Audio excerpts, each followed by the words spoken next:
Hi, my name is Rich. You're watching my YouTube channel where I play tabletop RPGs with friends. I use the he, him pronouns. This is the fourth of four sessions of my minor league baseball RPG that is currently in playtest that I'm right now calling the Bat Hack. Like when you look at the YouTube thing, it says Bat Hack. I don't know if it'll end up being Bat Hack, but for now, we're playing the Bat Hack. This is the fourth session of four as the new Gauntlet City Goblins have come back to New Gauntlet City, back to Cross Church neighborhood, where they call home, at least for 6 months out of this year.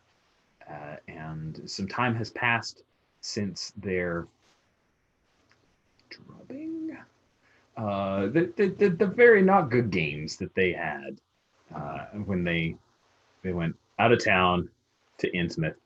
Really, while Daniel was there in spirit, like he just wasn't quite the same. You know, he just didn't have quite the life or the nerves or the chutzpah and the leadership. And boy, they could have used somebody who could bump up that momentum die a few times. I will say that much. But the team is back together, and we are very excited to bring this off to hopefully a titanic conclusion. So very quickly, let's talk about our safety tools. We have lines against sexual assault, sexual violence, harm to animals, and harm to children. And then we have a veil on sexual content, meaning if people are going to hook up, we fade to black. And then we have the X card on top of that, which you guys all know, but just in case someone stumbled into this, that is the trump card. It is a thing where you didn't realize that you would need to create a line or a veil about particular subject matter, but you certainly don't want to deal with it in your fantasy baseball times with rolling dice. For instance, I had someone once X card a person's name. I'm like, oh, okay. And the thing is, we don't ask you to justify it. You don't have to tell me the story. It's the thing like, you know what, this was no big deal for a minute, but at this point, it's bothering me. I'd rather just X card it and cut it off. Totally cool. We can retcon, we can do anything. It is a-okay. Your safety is more important than the canon of this fake baseball game. So there, with all that out in the open, let's go from right to left on our character keeper for introductions. And Laura, I assume you're going to be playing Jamie, which means that Blake is not your character this time. Although we got to get some picture. That was one of our I can play Blake. I'm happy to play Blake. Is up to you if you want to play Blake. He is a reliever, so I think we can pull double duty if you're cool with it, actually. I am more than happy to do that. All right. So I see that Blake has a last name. I can't remember if I did that. I hope you did that. I think I did that. Okay, awesome. Well, thank you for giving me my last name. That. Well, give us a quick intro on Blake Wilkes, our relief pitcher, who's definitely 100% going to be making an appearance during this game. Yeah. So, hi, y'all. I'm Laura. I use she, her pronouns, and I will be pulling some double duty tonight. First with Blake Wilkes. Blake is our pitcher. He is 6'5". I don't really know weight for folk who are 6'5", so I just left it blank. Age 20. Yeah. And let's see here. He is a big guy with a big heart and really is just a big cuddly bear. Yeah.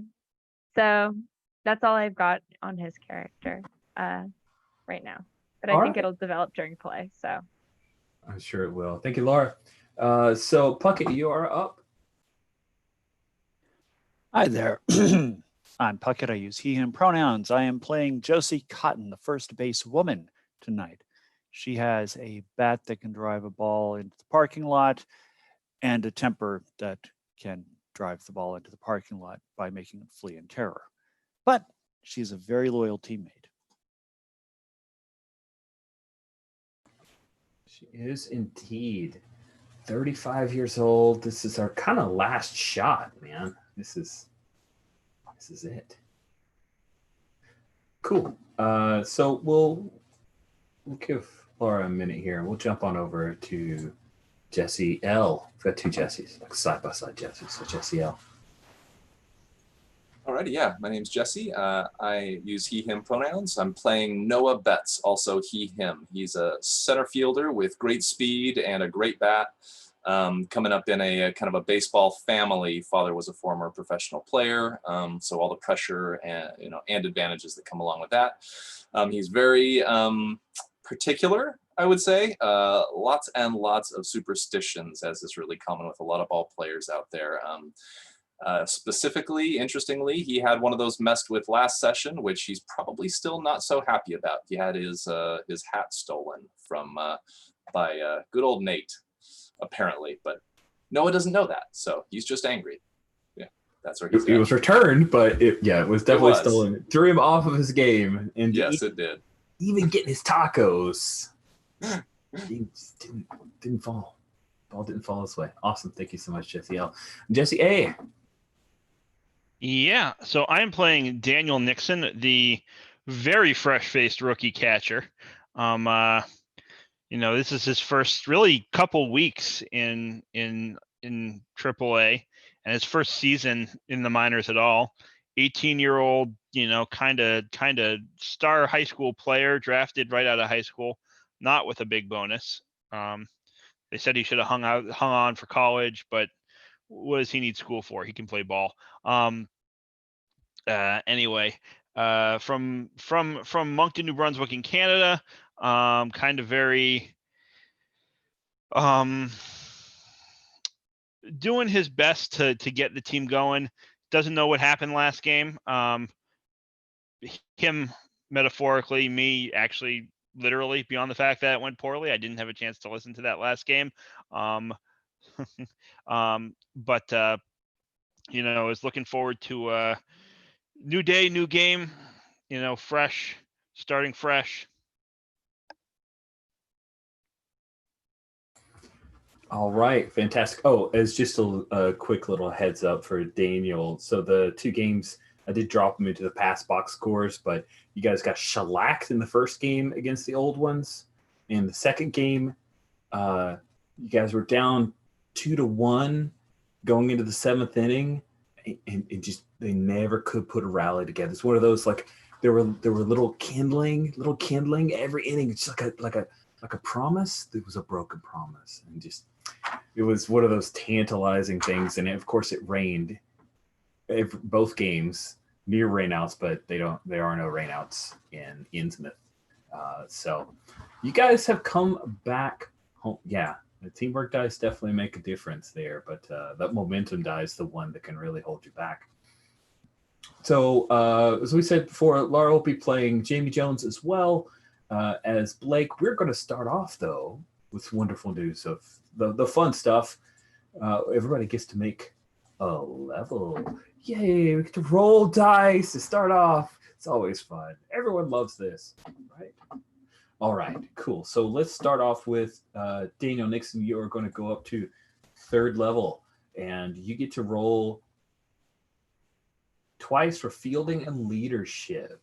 Okay, so let's go ahead and see those dice. You're going to be rolling a d20. Remember, you got to roll under. So for your first one, you want to roll. Let's go ahead and clear these. This is the right die thing, right? Hold on. Yeah, that's the right one. Okay, good. I was getting scared. I thought, oh crap, did I? Because I was working on a character key for a different game earlier today.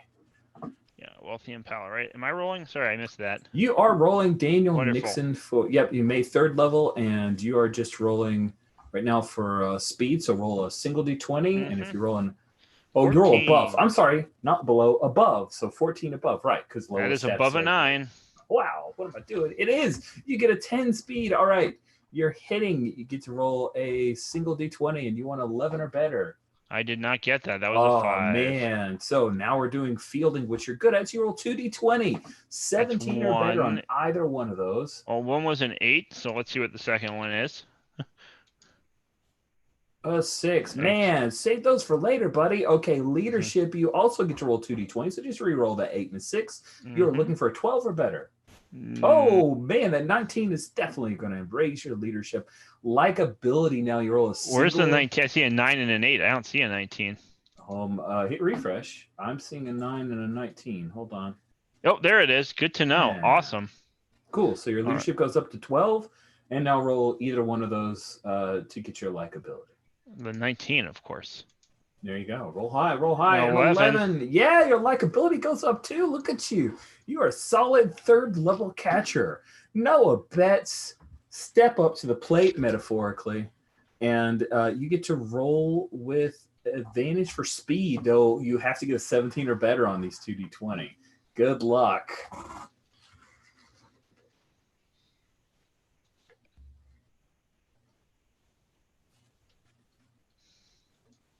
You gonna make new dice, or you need some help? Jesse L? Sorry about that.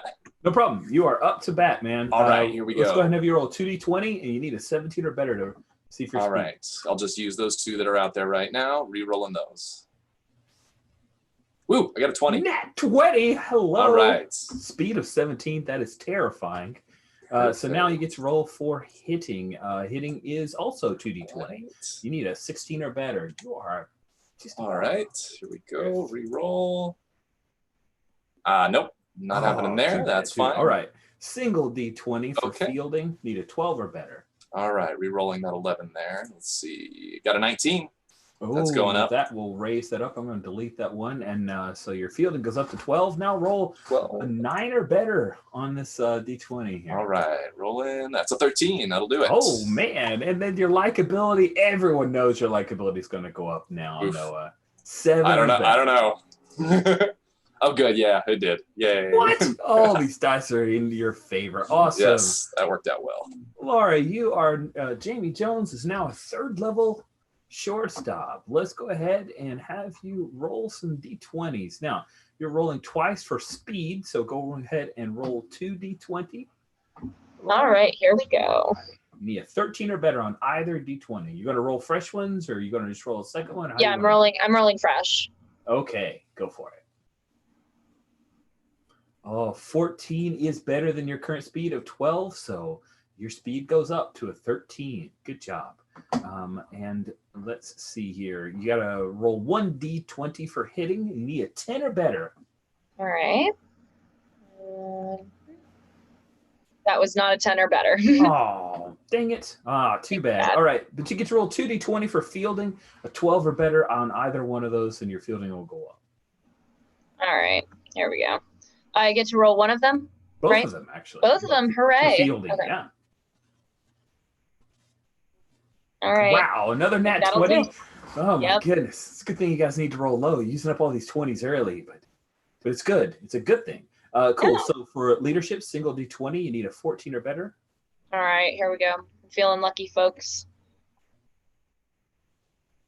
All right, that was a 13. Too bad. You got to roll above. And All right, all one right. more for likability. You need a 14 or better. All right, here we go. All right. That was a 14. You got a 14. Okay, so your fielding and your likability went up. Did Yeah. the hitting go up? And- I can't remember. And let's see, I wrote it down. Oh, okay. Cool. All right, you can go ahead and take care of that on the character keeper, if you don't mind. And we will move over to Josie Cotton. I want to clear these dice. It's time for Josie Cotton to step up. For Josie, you're going to roll twice for hitting and likability. So you roll a single d20 for speed, need a 14 or better. All right. D20 number 1. Wow. Your speed I has needed that one gone for hitting. up. I needed that one for hitting. I know you did, but at least your speed goes up. So it goes up to a 14. You get to roll 2d20. You need an 18, 19, or 20. All righty, clear that real quick. Here we go. 2d20. 2d20. Damn it. 16. Oh, man. I wish I could reverse those two. I know. If only, if only. All right. Now you're rolling for fielding a single d20. You need a 9 or better to improve that less than stellar fielding. I am rolling the one on the left. Okay. Fielding 14. goes up. Your fielding goes up to a 9. All right. And now you get to roll for leadership, a single d20 again. You need a 13 or better. Now I'll re-roll the one on the left. Okay. 13. Oh, man. Perfect. Exactly what you needed. Your leadership goes up to a 13. And now you get to roll 2 d20s, looking for a 14 or better to raise that wonderful likability. All righty, 14 or better, huh? Oh, I thought that 16 was going to hang in there. Thought so too. All right, cool. Good stuff. So yeah, I think we're good. I think we're good to go. So let's go ahead, stop the share, and jump into a little bit of fun in New Gauntlet City. So you guys came after a long road trip. Say it was like a week and a half. So you've been away for 10 days. You hit Innsmouth. You went around to the Galarian Pathfinders and mixed up a few games with those guys in their incredibly expensive stadium. And now you're finally back home with the Rinraku runners coming into town. So I have a few questions about the runners before we set the table here. So hold on. I did not make new crap. It still says Riften. What am I doing? All right. We're gonna skip past the questions and Rich will think of them during a break. Holy crap. I'm sorely, oh man, I'm the worst. I did actually fix the lineups and stuff, but I forgot to do those questions. So here. So we're gonna start off. I'm gonna say that this is like a midweek series, and it starts off on Belly Buster Mondays, which is a big deal for the goblins because it's like you drop $20 and it's all you can eat, burgers and dogs and these really soggy fries. And so Belly Buster Mondays, kind of a big deal for Cross Church. And the runners are coming in for a 2-game set. So you'd be a Monday and a Tuesday night. And you guys got in pretty late Sunday from your long road trip. Got to report to the ballpark 3 hours ahead of first pitch. And we'll say the first pitch is like a 7:05 first pitch. I don't know why I do the 05. I think it's my TBS from the old days, like the whole 5 minutes after. But anyway, it's a 7:05 first pitch, so you got to report to the ballpark by 4 o'clock because Rich can do math. And you guys got in, yeah, like midnight is when the bus pulled in at the stadium, and you guys were told, go home. So we'll start with Noah Betts, our superstitious, always got things set in order. Probably didn't roll into your house that you have rented with Daniel, and also with Jamie and Nate. Didn't roll in until probably after 1. By the time you've gotten all your gear and gotten a ride and all that good stuff. So what time do you wake up this fine morning? Got some time to spend with a 4 o'clock report. Yeah. So we have to report at 4, is what you said. Yeah. Yep. Okay. I think. All right, with getting in around 1, I think he probably sleeps until like 8 or something like that in the morning. Probably goes out for a run and is probably like hitting off a tee somewhere nearby. Just kind of got a little area there. So at least starting out with some light, just skill work, just to get loosened up in the morning here. Sweet. And when he hits off the tee, is it a thing where it's like the backyard of the house kind of deal? Yeah, I think so. I think he's got basically like a little pop-up net set up back there, and he's just hitting balls into it. Yeah. Nice little crack of the bat there. Absolutely. Yeah. If other people aren't awake, that might not be the most welcome thing, but I don't know. Yeah. He'd be out there doing it regardless, probably. Yeah.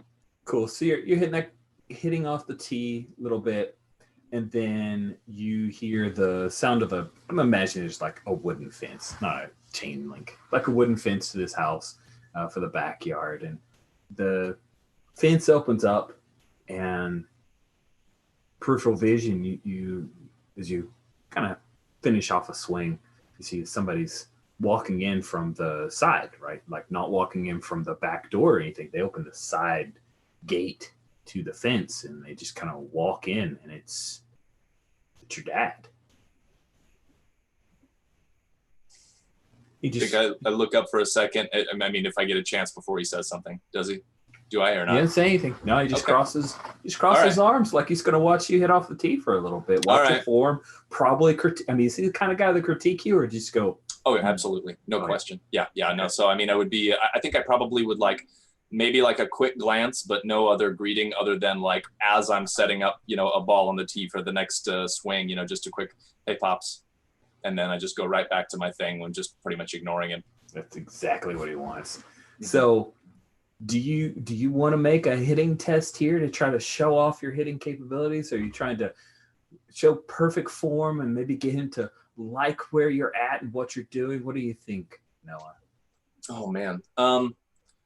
I think...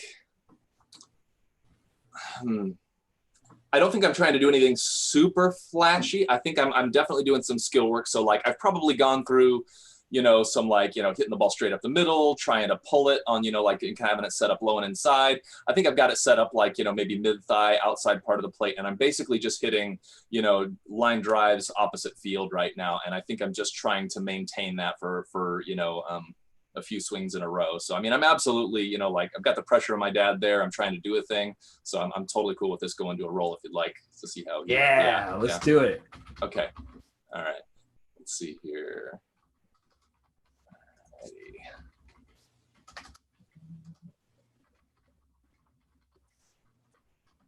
All right. Rolling 1d20 for this. That's a 19. Doesn't work out so well for me. My hitting's a 17. So yeah, it's a thing where you clip it a couple times, and he walks over, and he doesn't say anything at first. He just walks up behind you and he kicks your foot, your left foot a little bit to the side, like he wants you to spread out your stance. And then he reaches down and he says, no. Son, you're gonna move your hands down here on the meat of the bat. You need to get it up so you've got more flexibility. Your wrists aren't turning. Okay? I think you get a bit of a huff out of him and no verbal response, but I think he does it. Yeah. I think he's used to this. Is just kind of like their vibe. Yeah. Yeah, so I think I'd go for it. Okay. And then he'll walk around. He walks to the other side. And he's trying to get another angle. And I think that's about the time that we check in on Daniel. Daniel, why did you have trouble sleeping last night? I think it was just that thing where when you go to bed really late, and like I get up at 5:30. It doesn't matter. That's that, and like when you're going to be up in like under, in 4.5 hours, 4 hours, like your body never quite lets you fall all the way asleep. So, and I think, look, the losses didn't help, and there's, so I think it's like the combination of just like bad feelings and knowing that I've got to be up soon. Cool. So you finally got mostly passed out, and now you're woken up by the sound of the crack of the bat, just repetitive, to the point where when it slows down for a moment, that's enough of an interruption. So just to clarify, I like slept through my alarm now because I didn't sleep well. Is that the? Yeah, if you're okay with that. Yeah. The plan was to get up at 5:30. But you kind of slept through the alarm or hit it or it never went off, something like that. And it's the crack of the bat that kind of wakes you up. Yeah, I like panic. I look at my clock. It's what, 8:30 you said, something like that, or is it even later? What time was Noah doing batting practice? I thought it was like I was up at 8, so probably 8:30 by the time I'm in the middle of like 8:30 hitting the ball. Yeah, I haven't seen 8:30 in bed since maybe ever. Maybe some off-season morning after a party, but like that's I'm always up. So this is like I like jump up in a panic, shout, "Oh fuck." Just like out of instinct, right? I have nowhere to be, but just like that feeling of like my life is not like, this isn't who I am, this isn't what I do. What happened here? This real panic. And I like hop out of bed and I'm like, running the pull on my shorts. Like I got a day planned. I got stuff to do. What that stuff is not super clear. Yeah. Cool. Um, So yeah, you head down and you figure out that it's Noah hitting off tea out back. Now, Daniel, first of all, Noah, what's your dad's first name? I know he said it at some point, but I don't remember ever writing it down. Let me look. I know I have it written down here. Oh, good. Yeah. It is Jerry Betts. Jerry Betts. Yeah. So Daniel, what did you think of Jerry Betts when he was a pro? I mean, Noah, how long ago did he retire? Like, when was he a pro? So let's see. Let's see, how old am I? I got to come up with his age real quick. I'm 20. I'm going to say he's probably got me by 30 years. He's probably 50, probably retired, maybe 15 to 20 years ago. So it's been a while. Yeah. So like I was either not born or like 2 years old when he last played, right? So like what position did he play? I'm asking a lot of questions here. Sorry. No, it's fine. He was a left fielder. Great bat, not so much of an arm or a glove. Yeah, so I think like obviously I know who he is, right? Like there's no question. Jerry Betts. But like I never saw him play live. I probably, if there were any significant moments in his career or whatever, I've seen the highlights. And I'm like, impressed that you're his son, I think. But like he wasn't. I'm too young to have really like have that like experience of like, oh, I watched him play, and like to my mind he's really fucking old is the other thing, right? He's like some elderly person. Nice.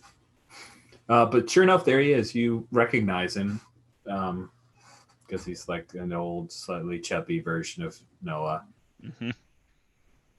Yeah, so I'm he's never stopped by. Like he's never come to this house in the season. Yeah, I think I'm like both a little bit nervous, also like already on edge because like I probably went out to like go for my run, right? I'm like, oh shit, I gotta get going, I gotta get my morning going, right? And like then, there's Jerry Betts who's like been in the show, right? Like that's meaningful. Just like that by itself, and he's like watching you. I don't know what your relationship is, and he's like watching you, and I think I'm like, because we share a room, right? I'm like, no, I kind of like want to play it cool, but I'm like, but I'm not gonna leave now that he's here. So I'm like, why didn't you wake me up, Noah? I haven't slept that late in age forever. I'm like, I think Noah is just like, didn't want to wake you. We got in late. Figured it didn't matter. I don't know. He's like, and I think at this point, I'm like, you want to take a few cuts? I'm like, I don't know. I haven't, like, I just got out of bed and it's that, I look up expectantly, like you're going to say something, introduce me. I think I'm oblivious to that. And I think I'm kind of still like, just almost ignoring my dad, even though he's kind of there, just like, tweaking my swing as I go. So I think I'm going to be oblivious to that at the moment. Yeah, I think I think there's like this moment of like awkward, like silence. I'm like, I mean, I'm like, I look and sure, Hey kid, I'm Jerry Betts. Hey, Mr. Betts, real pleasure, real excited to meet you. I'm Dan Nixon. I'm Noah's roommate. You're that Canuck. Yeah. I heard I'm, about you. I heard you're a real spitfire. I heard you're thanks. good. I'm trying. I'd love if you have any pointers on my swing. I'm happy to take a couple cuts. I did just wake up. I haven't stretched or warmed up or anything. Go it's stretch, warm up. Well, yeah, I'm still working. Yeah, with whatever. Noah I do. Here. He's got some bad habits he's developed over the season. You know how it is. I don't. I mean, I don't know. He's one of the best hitters on our team. Well, that's good. Just because you're the best hitter doesn't mean you can't be better, right? Right, Noah? Good. Yeah. Okay. Go stretch, son. Go ahead and stretch. We'll get you in the cage. Sure. I look at Noah like, do you want me to go? I sort of like give him a sort of look. Are you oblivious to that too, or? So you're trying to find out if I'm cool with you, like taking BP with us, or? No, the opposite. Like you Oh. invited me to take BP. Maybe you wanted me here instead of like you didn't want to be alone, for whatever reason. So I'm like, I think Noah's okay with whatever you want to do. He's kind of used to having to manage his dad. I mean, his dad hasn't showed up here before, but like this isn't anything out of the ordinary. So like, if you don't want to be here, he's cool with that. He understands. So it's like I was sort of reading it as your dad is dismissing me, and so I just want to make sure that you were like good with that. But if you are, sure, yeah. So I think I like head out like with maybe one or two sort of like wistful looks back. I felt like he dismissed me and I'm a little hurt by it, but I'm well, let's be clear.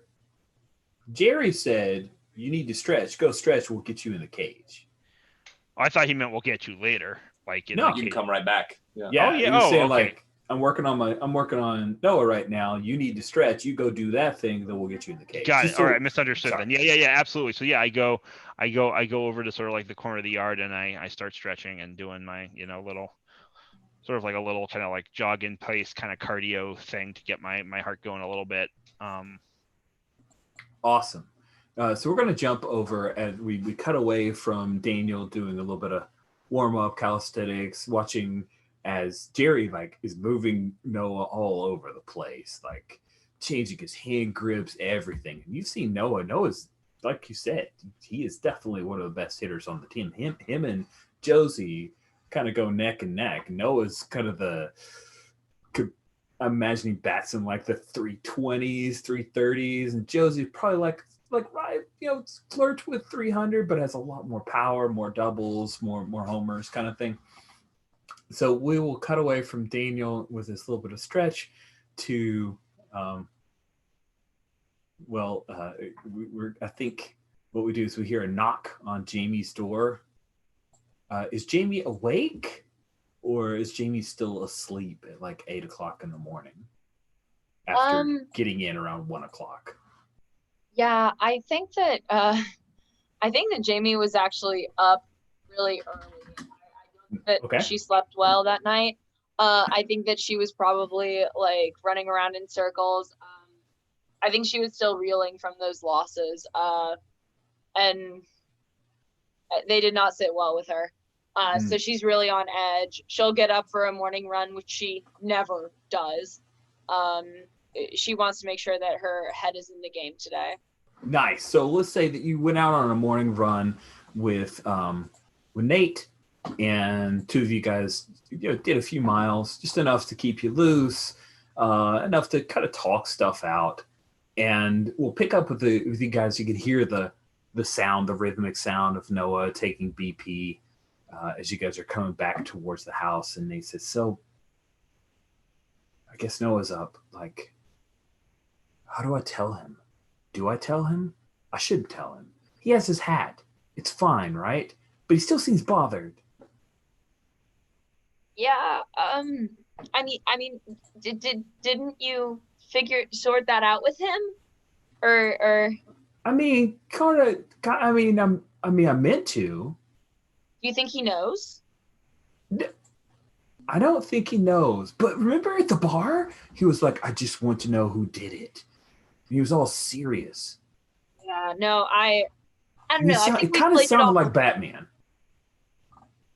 I think we played it off okay. Like we were cool. We were chill. Right. Yeah. No, I think we were cool. We're always cool together. But like. Yeah. But like, do you think I should tell him? I think that Jamie's going to go look at Noah and kind of just kind of shake her head. I don't know. I mean, being a team is all about trusting one another, right? If we can't trust each other, I don't know how we're going to get through this. Right. So I don't tell him, because then he would know it was me and he'll never trust me. Okay, cool. Okay, good. Yep, got it. Thanks, Jamie. Whew, that was difficult. Well, I guess that's one way to interpret it. Alternatively, it could be that maybe you could tell him and then try to reestablish and rebuild that trust. Sounds like you're trying to lead him to fessing up to Noah here. I'd like to see you roll a d20 so you can get under that leadership of a 13. Unfortunately, though, well, actually, it's not. It's likability off the field. You're okay. All right, so just roll the single d20 to see if you can get a 12 or less. All right, you gotta roll under that 13. Let's see if you can do it. Okay. I did not. That's a crisp 17. Nice. He says, "You're not going to tell him, right? I'll tell him. I'll tell him. Yep. I'll tell him. But I have to be the guy. Yeah. Right. Yeah. I have to be the one to tell him. Right. Right, Jamie. Cool. Okay. Yeah. Cool. Yeah. Okay, Yeah. cool. Yeah. We're gonna make some waffles. You want some waffles? We get Mickey Mouse waffles. Of course, we got Mickey Mouse waffles. I did the shopping. Yes. Let's go carb load. All right, man. Let's do it. So you guys come through the fence and you see, oh, Noah's here with Daniel and some old guy. Would Jamie know a guy who played like 20 plus years ago? I'm guessing not, but it's up to you. I think actually that she would because her parents were really big cool ball players. So I think that she would be like, oh. It's Jerry Betts. Yeah. All right. I see you. Would we know that Noah Betts was like related to the Jerry Betts? I don't think Noah's told you, but I think that the fact that he's been asked that a couple hundred times in interviews, you picked it up. Yeah, and generally, I mean, just when someone's got a parent that is like a former ball player or something like that, word gets around. Everyone knows somehow, one way or the other. Yeah, that's totally what I see too. Yeah. Yeah, no, I think that Jamie probably like maybe like elbows Nate a little bit and like has the big bug eyes and is like, look over there. But it's very obvious, even though she's trying very hard to not be obvious, but it's not really working. Nice. I love the not working part of that. That cracks me up. Is that his dad? Yeah. Oh, it's cool. The Jerry Betts.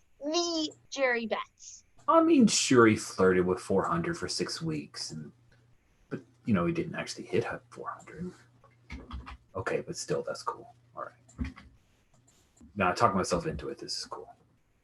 Hey, Mr. Betts. And he turns around. Hey. This is Jamie. And I'm Nate. Let's go, yeah. Yeah. Jamie Jones, right? JJ. You're a little bit of a hot dogger. I try my best.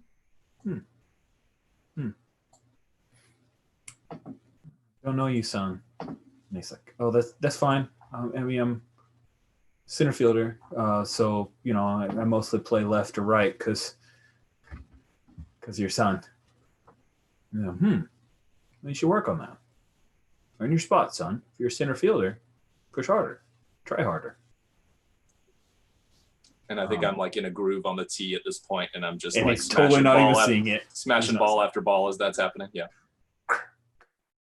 And your dad's missing it because he's like telling this guy to like challenge you for your position. He says, "Better man wins." Sorry, better player wins. He looks over at you, Jamie. Flashes a smile. Still got to adjust this whole thing. As long as you guys, girls, can play and play. Daniel, ready to step in?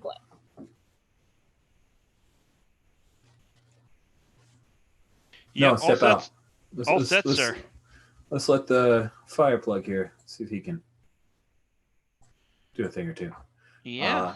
And then as Daniel, you step into the makeshift box. I imagine. No. So Noah, do you have chalk lines or is it just literally like, a tee? Nah, it's just a T. It's very Spartan, simple. Yeah. I'm a little bit picturing like there's like the lawn is mostly overgrown because we're just like a bunch of ball players who don't like no one tends this place, and the landlord's really not. So the lawn's super overgrown, but like around the tee, it's just dirt because of feet and like the amount of time people hang out there. So Nice. I dig that. Cool. And he will have you kind of get your stance. And he watches over it a little bit, but he doesn't offer any critiques like he did for Noah. Just go ahead, swing through. yeah. So like I take a couple cuts and like I'm not really trying to do anything, which is maybe part of the problem. Super nervous. And I'm just like I start out just kind of like I don't have a program. I'm just like, okay, set it up sort of like to just like practice my swing. And then like I start to think about, okay, so like what do I need to work on? And like as I'm sort of like ignoring him, like I sort of get more thoughtful and into, okay, so what do I need to work on? Well, I had those bad at bats, they were pitching me outside and I just wasn't able to. So I start like sort of shifting so that I start like even just like thinking about what I need to do and what I need to work on, and stop thinking about who's watching me. Nice. Let's see how you do. Give me a hitting roll. See how this goes. I'm not a great hitter though, so you're not. And to be clear, sort of at like what I'm attempting, like it's less about like making an impressive display. I'm hitting off a tee, right? It's like about just like, excuse me, kind of like showing that I'm doing the work and like I'm being like thoughtful and deliberate about it. If that makes sense. That's a 15, so it does not go well. And as you're taking a few cuts, Jerry Betts leans over to you, Noah, and says, "Is he a good catcher? Like, good behind the plate?" I say, yeah. Young, he's green, but yeah, he's good. That's good. My heart explodes. I think at that point, if my dad is not gonna say anything, I probably like look over at my dad. I'm like just just kind of shaking my head because he's obviously not giving any tips when he should, and I'm like, Daniel, try keeping that the back elbow a little tighter into your rib cage as you're kind of turning on that inside pitch, just to see how that works. Yeah, I nod and smile and thank you. And like hearing the, like, Noah is not the most outgoing person on the team. So, like that like kind word meant a lot, I think. Nice. Go ahead and take a teamwork die there. No, that is cool. We'll jump away from this and come back in a bit, but I want to catch up with Josie Cotton. So Josie Cotton, you got to end around midnight, team and all. What did you do? Did you end up going back and going to bed, or did you go out and do something? Was Randall on the road with us? Yeah, he was. Everybody's getting their luggage. I think I say, how are you getting home? Yeah. Point over at the Range Rover. The Rover? Need a ride? I look at my beat up pickup truck from like 30 years ago. You still single? Yeah. And why not? And I grab my gear bag. All right. So, does he end up staying at your place, or do you want to go stay someplace nice? The shade in that question. Accurate. Very accurate. I think I wake up the next morning with him at my place because, well, got to get up and go for a run. Fair enough. And he's kind of like half asleep, like, what? It's like, just go ahead and sleep. Ball player schedule. Got to run. It's You think you have muscle memory by now, hon. You should rest in a little bit. You don't have to report till 4, right? I got pre-show at 2, but got some stuff I need to think about. Need to talk to Kim. Want to try to catch her on her run. Put in a couple of miles. I'll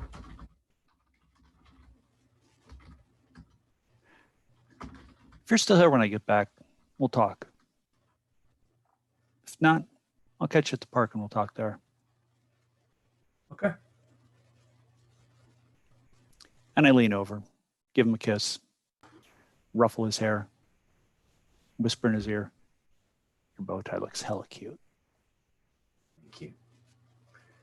Thank you. And I'm out the door to look for Kim. As you head out the door, he's like, you're the only person who thinks that besides me. So, yeah, you can find Kim. She's going to be at the ballpark. So is that kind of thing where you're not that far, right? So do you just walk to the park, walk to the stadium? I might as well, run to the stadium, start getting warmed up for the run with Kim. Cool. And she mostly she likes to run the stairs, right? Her run, and it also gives her an opportunity to kind of see everything from every angle. Yeah. So you catch up to her. She's as a Perry, this little like cigarette butt AirPod things is she'll pop those out and toss them in her case. Hey, and you guys start doing a few stairs. That road trip was rough. Yeah. I hate road trips. I always have.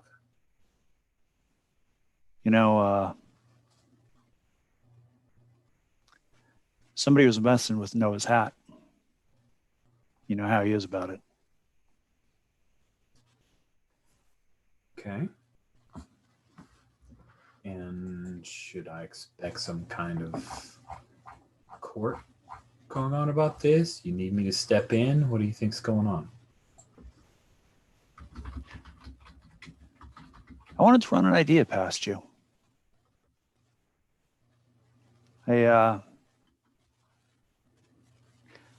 Not getting any younger, Kim. And I don't think that call's going to come. And even if it did, I don't think it should be me now.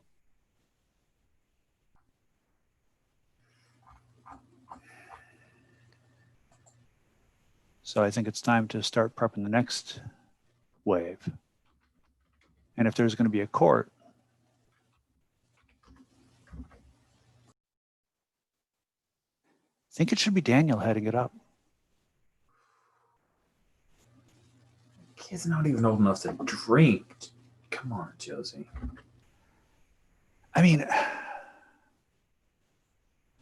he's got to be in it in some way. I mean, he's got to get some confidence. He's got to stop that kind of stuttering thing that he does. He's got to learn to stand up for himself. He's got to learn how to talk to the team. You know a better way to do it than that?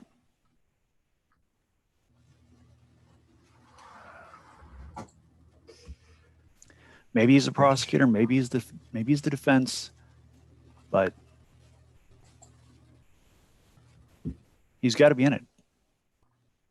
These kids have to start looking at him as a leader.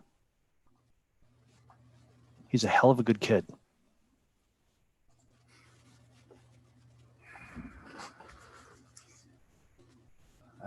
Yeah. Listen, you do that. Go ahead. The team, if they glom on to him, he's the catcher. He should be the kind of kid that's helping to drive things off the field. I really like the way he's giving people little bits of encouragement during the game. I like that. Yep.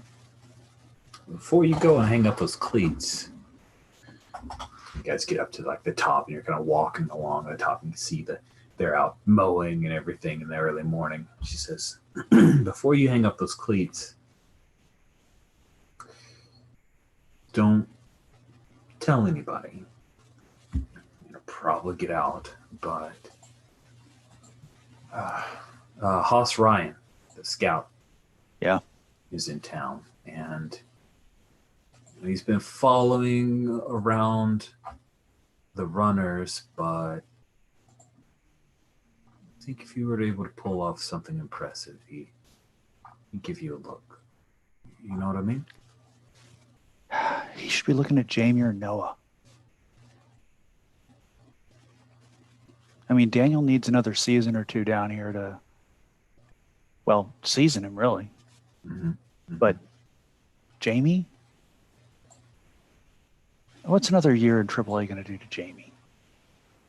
It's going to make her another year older. Is she going to learn anything else that she doesn't already know? What's Noah going to learn from another year in AAA? Give me a leadership role and see how she thinks about that.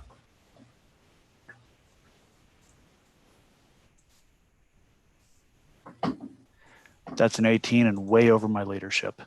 Way over your leadership, she says. She stops. She kind of turns and she grabs your shoulder. She says, Josie Cotton, I appreciate what you're doing. They've got other opportunities and you don't. You're 35 fucking years old. Grab that brass ring. Okay? All right, Kim. I hear you.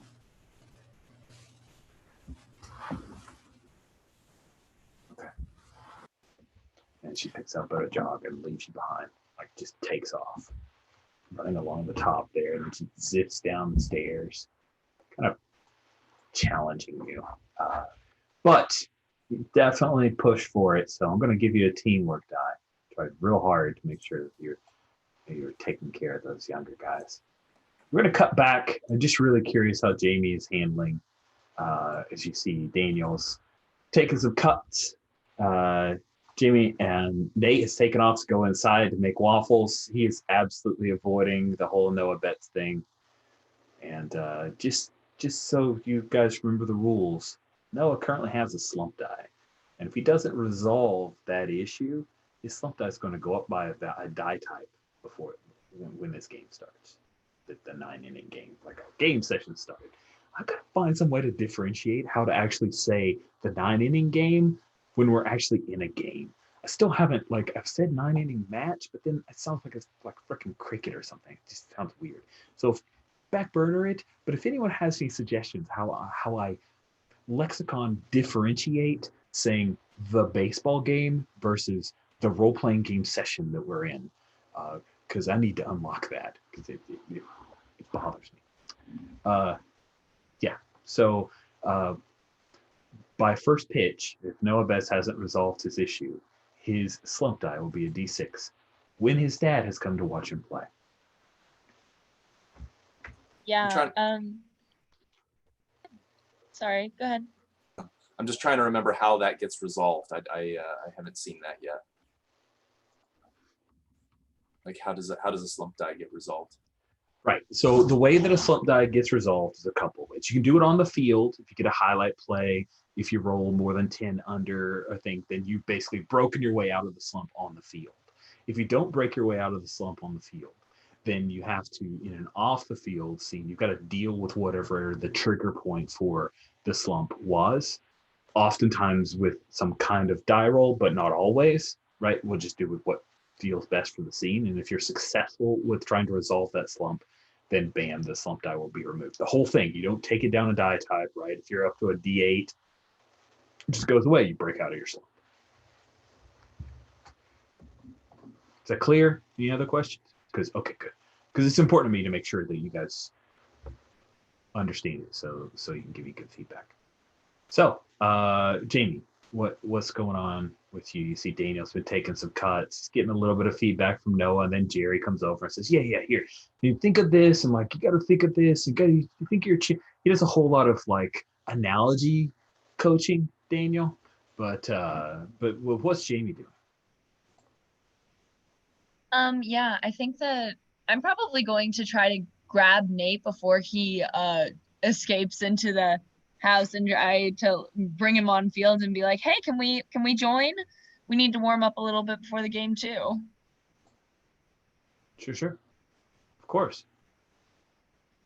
Hey, Daniel. Work on a few of those things that Noah suggested. Good ideas. It's Sure. Thanks for your help. Thanks so much. Real grateful. problem, kid. All right, step in the box, JJ. He steps back, does the inscrutable guardian watcher as he watches you. As you take a few cuts. Do you want to roll hitting, try to impress him, or is you trying to do something else here? No, I'll roll to impress. See, what's my hitting? It's not good. It's a 9. Yeah, that did not go well.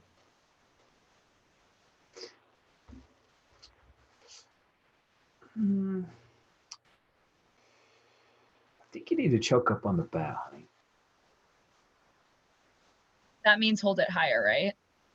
Yeah. That was out of character. No. Sorry. Okay. Jamie understood that. And I was answering. Yeah. So he didn't. All right, hear so that. I think that Jamie's gonna look him up and down and say, "No, I think I'm just fine. I know how to handle my bats." Well, you're losing a lot of power. Maybe you go with a lighter bat. You got different musculature. Don't get sensitive here. Sensitive. I'm not sensitive. Excuse you. She gets very frisky about this kind of thing. He's like, okay. You go do you then, JJ. When you're skirting the Mendoza line means you're batting poorly. Like it's batting at 200, which is not good. But he's like, when you're batting the Mendoza line, you think about this opportunity that you just passed up because you got a little huffy. Missed opportunities. Yeah, she's gonna look him up and down. Missed opportunities indeed. And then kind of storm off and goes to go make her waffles, and then kind of glares at Knight and says, "You better tell him or I will." Oh, snap. Just FYI, the as you make that little jab at my dad, that definitely gets a little like bark laugh out of Noah. So yeah, nice. Probably not the best idea, but yeah. And Noah, you hear Jamie say something to Nate like, "You better tell him or I will." And then she slams the door or closes the door. Jerry takes it like a slam. He's like, "Shit. Let him in the game? The hell they want?" I think I just shake my head and say, "Shut up, Dad. God, why do you always have to be like this?" You like what? Was she going to hit a $120? Daniel, you saw that swing? No. Yeah. Well, she's going up against the same pitchers you are. You think that's going to get the job done? Should I go look at her WOBA? Is this a thing where we need to? She is one of them, and I like it. It takes me a second because I'm like really taken aback. I'm like, she is so important to what this team does on the field. What? That was one. You look at someone for a second and you judge who they are as a player forever? Wouldn't be the first time, I say. They don't bark as puppies. They ain't gonna bite.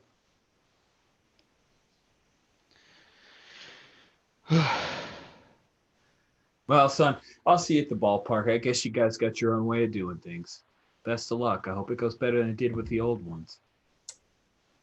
Thanks, Pops. Great to see you as always. And thanks for the pointers. I'll make sure to do that. Work on them, Canuck. You got an opportunity. You got a chance. I think you could be something. You gotta be able to hit your weight. And then he walks off. not sure a catcher does. I turn to your. Maybe not 10 years ago. But once the automated strike zone comes in, you better be able to hit your weight. I turn to Noah and I say, so that's your dad. Yep, that's my dad. You got the experience. Well, you've met my brother, so. You get a laugh out of me on that. It's like, all right, you want to keep get a few more swings in before we have to take off? Jimmy and Nate are still there, right? Jamie went inside. Nate's still there. Yeah. But he doesn't look like he wants to pick up a bat. He's kind of pacing. Like, I think I say to him, Nate, we haven't seen you take a hack yet. Wanna give it a shot? I mean, sure. Yeah, Nate, you got anything to show us? Yeah, I'll take some swings.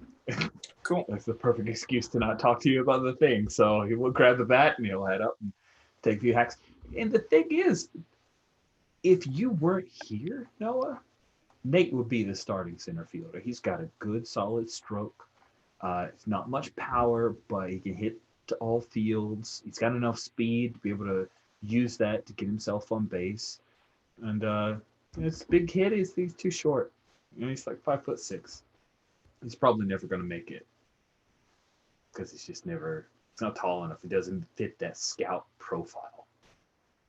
But he'd be a hell of a little ball player. So yeah, he hits it a few times. You can see he's got that good set of mechanics, smooth swing. You can give him a couple, tips or whatever if you want. But yeah. Nate sees Jamie glaring out of the window out of the house at him. And he looks back and then he kind of he takes some more cuts.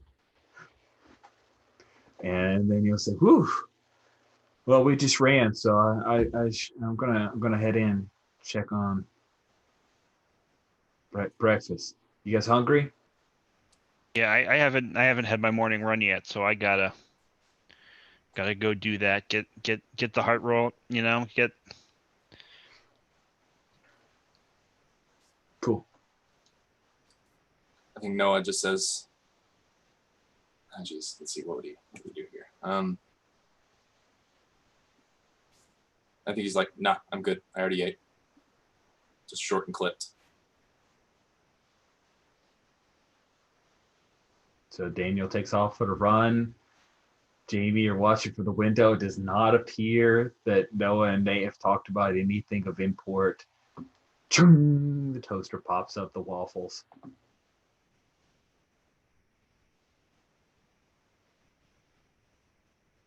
You talking on mute? Yeah, sorry. No, yeah, I think that Jamie is going to grab the waffles out of the toaster and kind of bite off the ear of Mickey as she storms out and like kind of aggressively goes up to Nate and is like, "Now."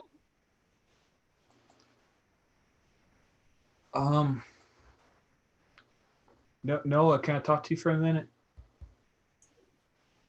I look at him and I'm kind of like, I'm already on edge after that experience with my dad, and I just say, "Yeah, what do you want? I'm busy. I'm trying to get things done here before game. Well, what's up?"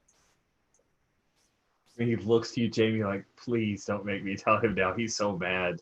You can read in his eyes." I'm aggressively biting the other ear of my Mickey Mouse waffle.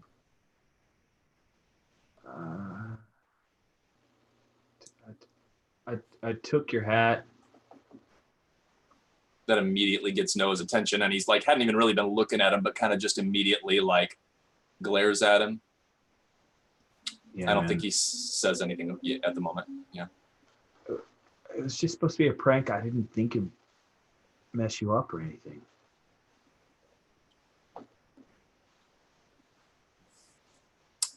I think the uncomfortable stare kind of continues, and I think he just asks, "And are we okay with profanity and everything like that in here on these things or anything?"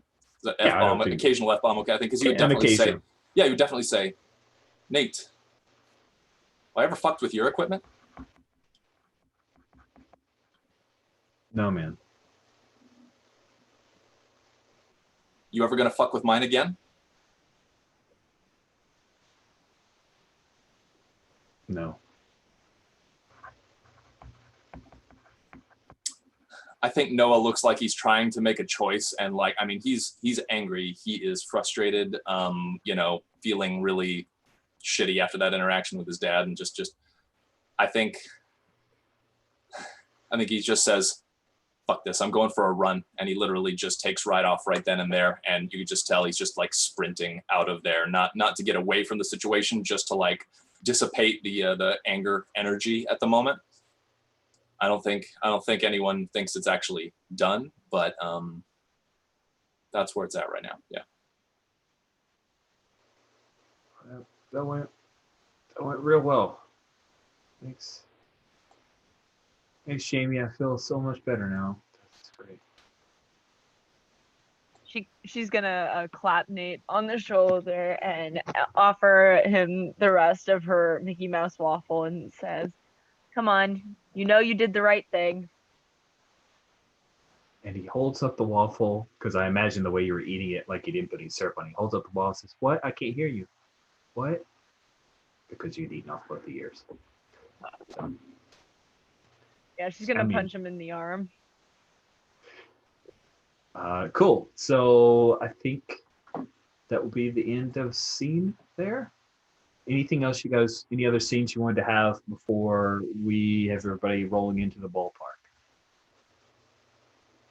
Okay. Sweet. So Noah, tacos? Yeah. So I think you get the standard thing of everyone showing up to the ballpark. It's right around 3 hours, you know, before game time. The you know, a little delivery car comes up, a little, you know, like Uber Eats or DoorDash or whatever, and Noah runs out to go grab it. As he's coming back, if anyone's actually looking, he's got 2 bags instead of 1. I think. Where do you think Josie is at the moment, Puckett? Probably taking batting practice. That or talking to Randy. Cool.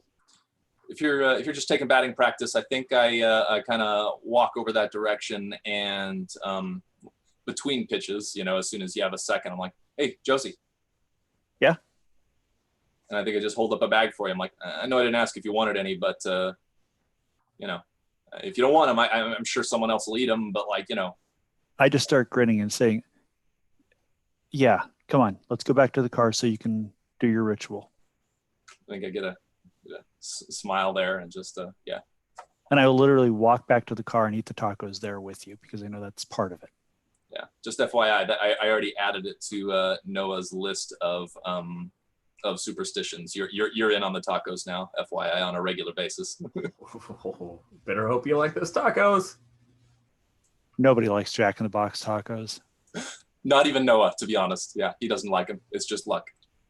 It's definitely a teamwork die for the both of you. I mean, that's pretty great little bit of bonding there. Good stuff. And Jamie, for forcing Nate to fess up, let's give you a teamwork die. We're definitely trying to create some harmony. Yay. Team. What about Daniel? Do you think we did anything for teamwork dice? Just kind of.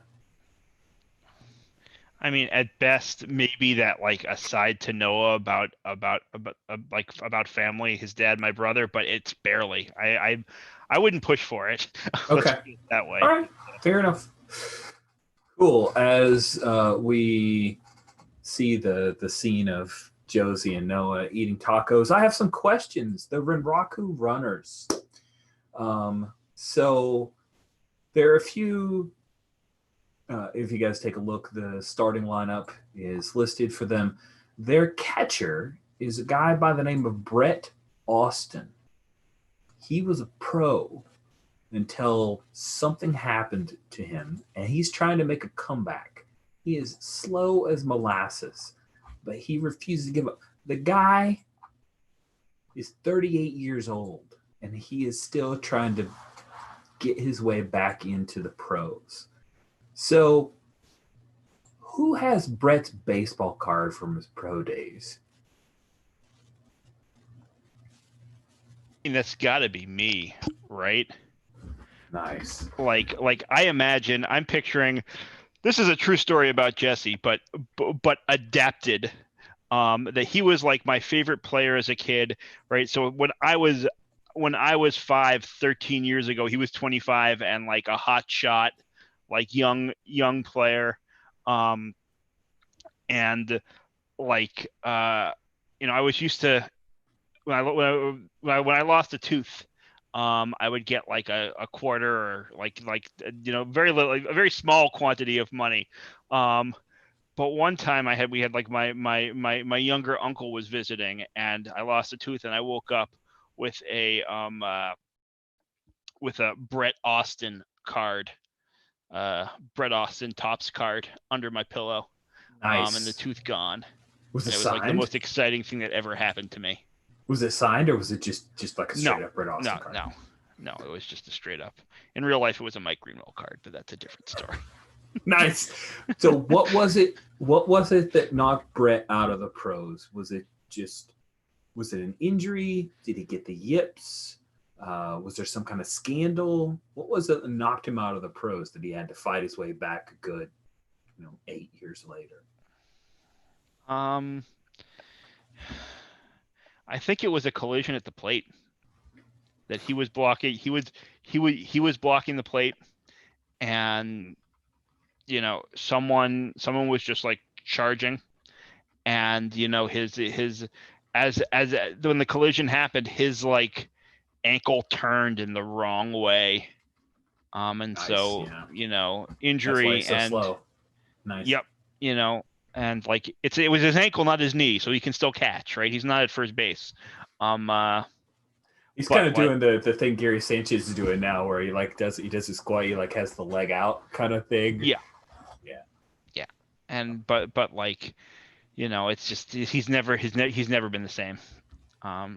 Maybe even like had played a couple games in the majors since then, but like never stuck with the team. I like it. Cool. I'll ask Josie this question because she's the old hat. You guys are facing Zach Birdie, who's known as the Heat Seeker.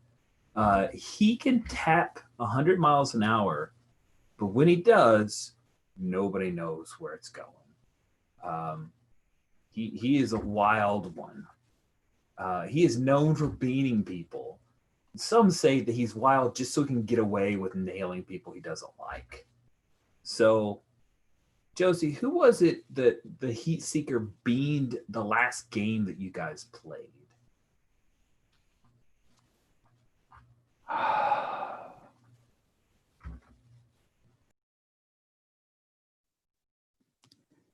Just had to go and remind me of that, didn't you? Was that you? Did you get beamed by Heat Seeker? I mean, he would have put one in my helmet's ear hole if I hadn't dropped to the ground. And then he still left a bruise the size of a goddamn soccer ball on my left hip. How did that even happen? It's not that big. Awesome. Because of the force. I mean, you get tagged by a 100-mile-an-hour fastball and see how well it goes. No, thank you. No, thank you. Awesome. Cool. And then got 2 more questions here. So as we look at the starters for the Renraku Runners, and if you're curious where that's at, it's under the batting order, column S on our Game Time tab. Which one of these starters charged the mound when Reg was pitching last year?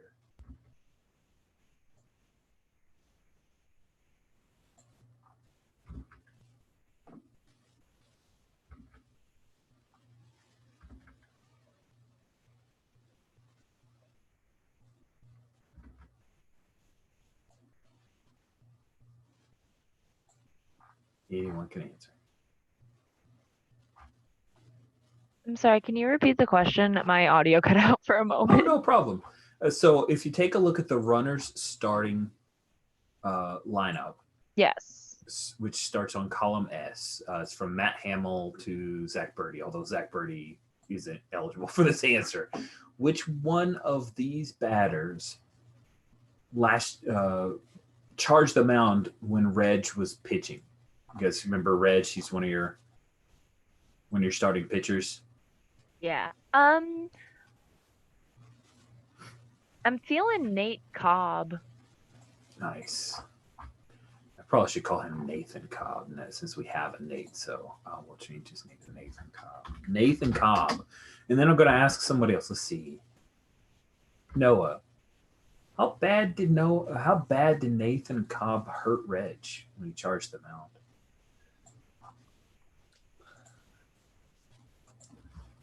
I think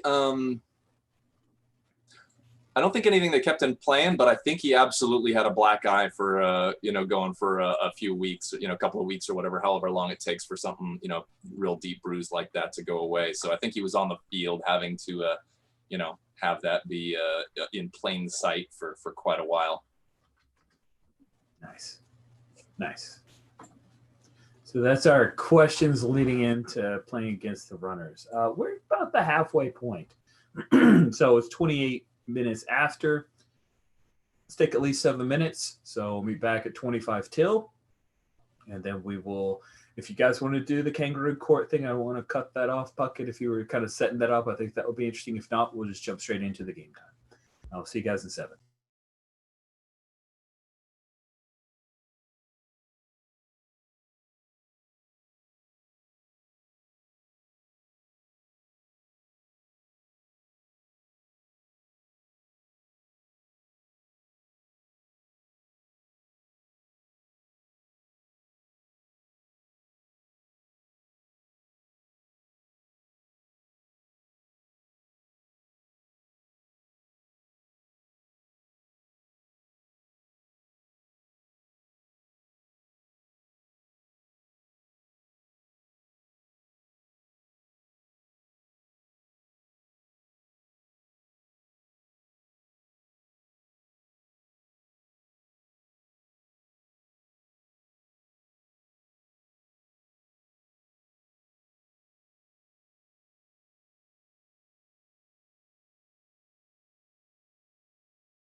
And I'm back.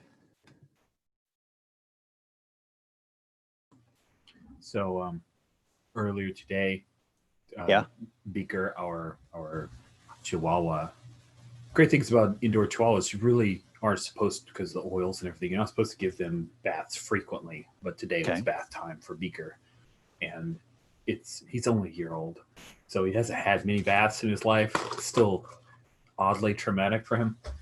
Right. There was a moment, the bath was just fill the bath with this much water and then pour cups of water over him as he stands with his little paws, like as if he could jump out, but he can't because he's too small.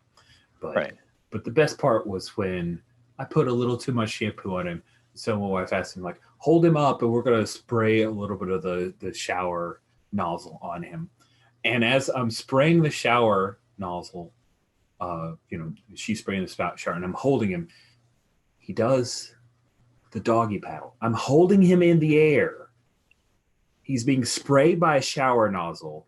He does a weird spastic dorky doggy. It's the most bizarre, spastic, hilarious thing he's done in a long time. It was quite funny. I was like, I wish we could have recorded this. This totally is YouTube worthy. It's YouTube worthy. It was pretty funny. I mean, 2 adults needing to bathe a single Chihuahua. I mean, that in and of itself is precious. It's a cute little thing. And then of course you got the zoomies after he got out, which is always amazing. Beaker has the zoomies. It's always good stuff. Cool. Everybody is back. So to check in, Josie Cotton, are you going to be holding court here? Is that what you're hoping to do? Or quick question around the horn. Is this interesting to people? Yes or no? Sounds like fun to me. I'm in, yeah, and okay. I think you can definitely tell that tensions are still there. I think as I kind of mentioned in the chat, I'm pretty sure. I mean, Noah's not over it, so like there probably is like an instance even in the dugout before game starts where Noah's walking by Nate in the dugout and just bumps him with his shoulder a little too hard, a little more than is just a thing, and just keeps walking and goes back to what he's doing. So there's obviously still some seriously bad blood there. How long before game time do you think that was? Hour, 2 hours? Maybe like an hour. Okay, so enough time. I think I see that, and it's like, all right, everybody into the locker room.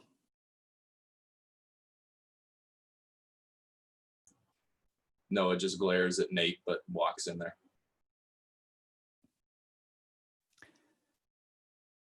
If you're not part of the team, out. And at this point, I'm like ushering, like I'm telling the manager to get out. Garrick will be like, yep, he knows what's going on. He supports this. And just for anybody who doesn't know, the short version Kangaroo Court is baseball team serves justice on each other for wrongs committed. It's how you keep it in the team and take care of it. So it's a weird tradition. All right. Noah? Yeah, what? What did Nate do? Asshole took my hat. I don't fuck with his stuff. I don't fuck with any of your stuff. Don't mess with mine. I glare at Nate. Okay.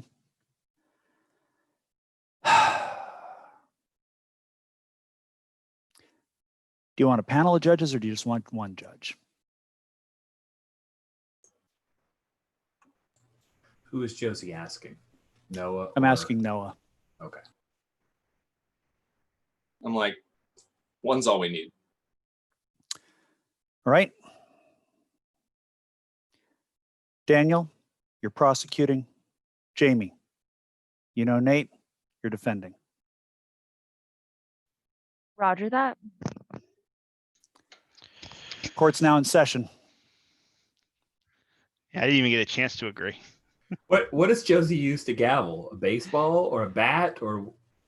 I just took my shoe off and I'm banging it on a bench. How Russian of you. Okay.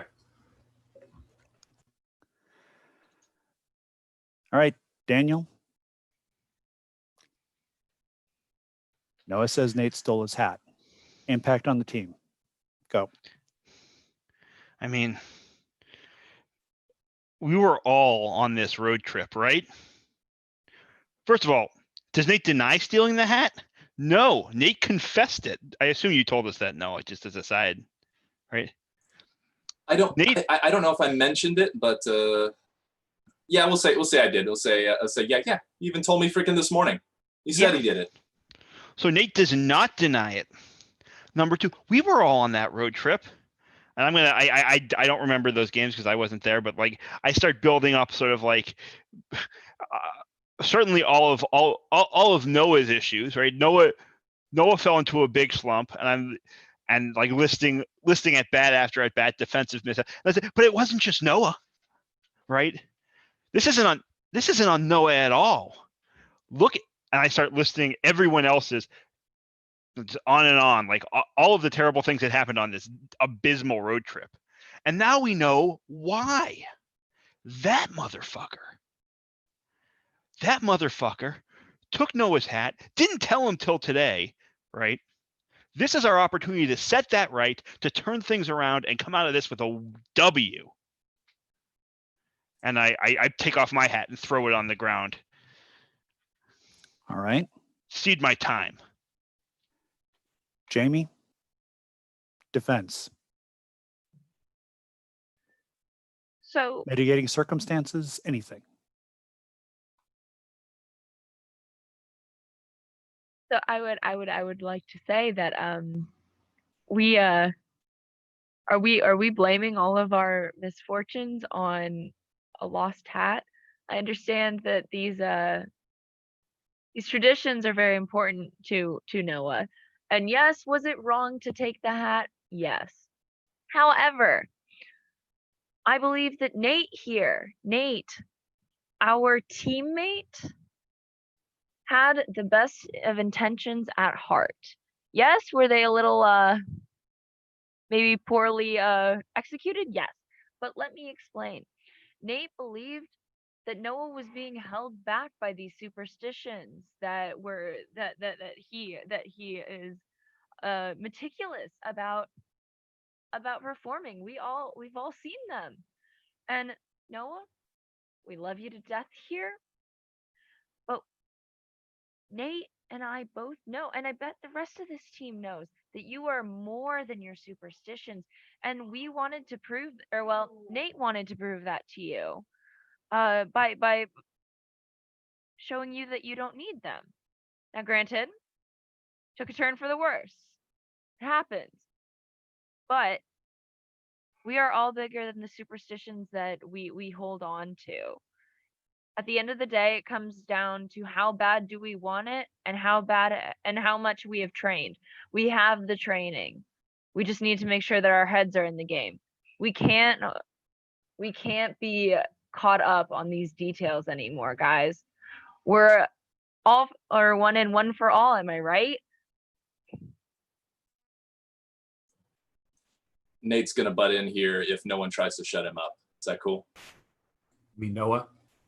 Yeah, sorry, Noah's gonna butt in here. just Yeah. Sorry about that. Yeah. Noah's gonna butt in here if no one tries to shut him up. And if Noah's you gonna start, say, like, if you open your mouth, I'm just going to hold up a finger. like Yeah, I have. Do I get a rebuttal here? This is Daniel asking.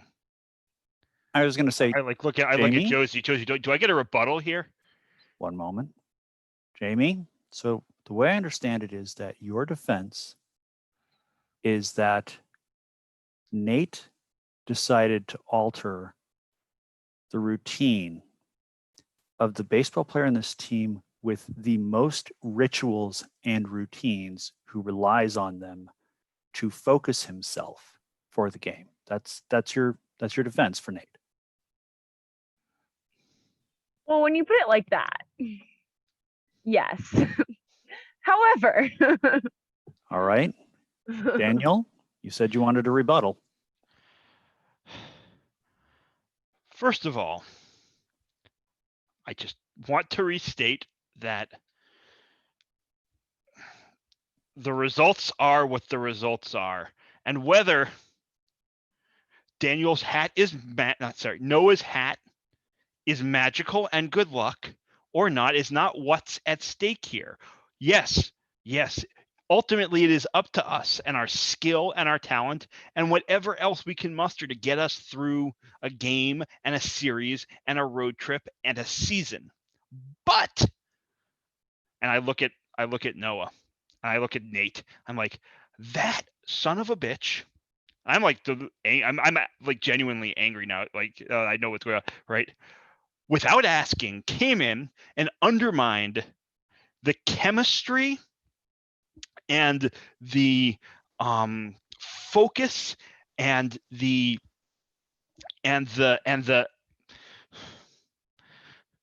ultimately the talent of this team by, instead of saying, hey, Noah, maybe you're just awesome and you don't need your luck. Maybe you could do it yourself, by taking his goddamn hat.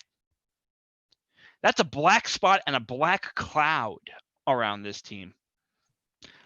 Maybe it's lucky, maybe it's magical, maybe it's all down to Noah. I don't know. But Nate didn't let us get a chance to see. Nate just decided, fuck him and fuck the team.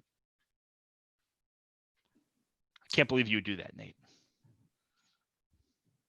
And Daniel, it isn't just that. It's the outs that Noah made, the runs Noah didn't drive in, the times Noah didn't get on base.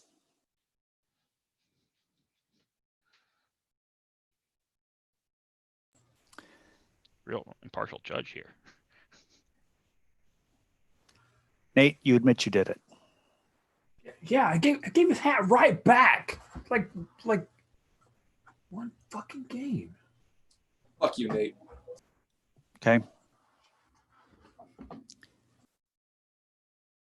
There's no question about culpability. It's just intent.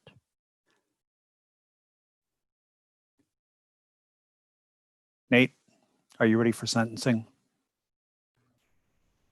Yeah. Part 1. You're paying for Noah's tacos for the rest of the season.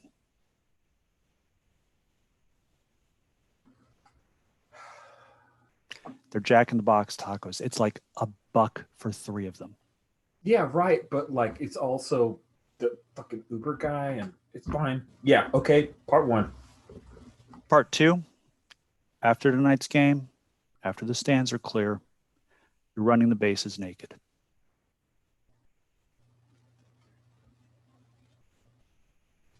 In front of the team. You messed with somebody's equipment. You affected the team dynamic. It seems only fair that you should be similarly embarrassed.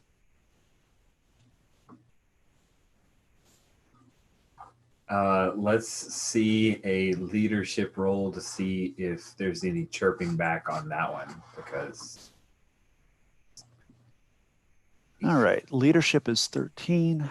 You wouldn't want to help out here, like have Josie's back, burn teamwork die. Absolutely, from Noah, no question. Yeah. All right, so there's I'll 2 D20. I'll burn a teamwork die on this. Yeah, I think it's mostly in the form of the glare that is accompanying everything that you're saying here. So. Okay.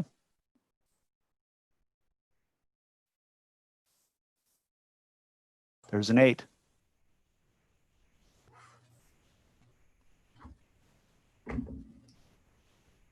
Okay. All right, so you still need me to roll mine? Is that the way what we're No, doing it? No. Well, that's Oh, what you got it. Yeah, you went in. Yeah. Oh, perfect. It's Okay, all gotcha. good. My We're bad. good. Sorry. Yeah. Now, a quick question. Yeah. Does this actually give us all a teamwork die as well?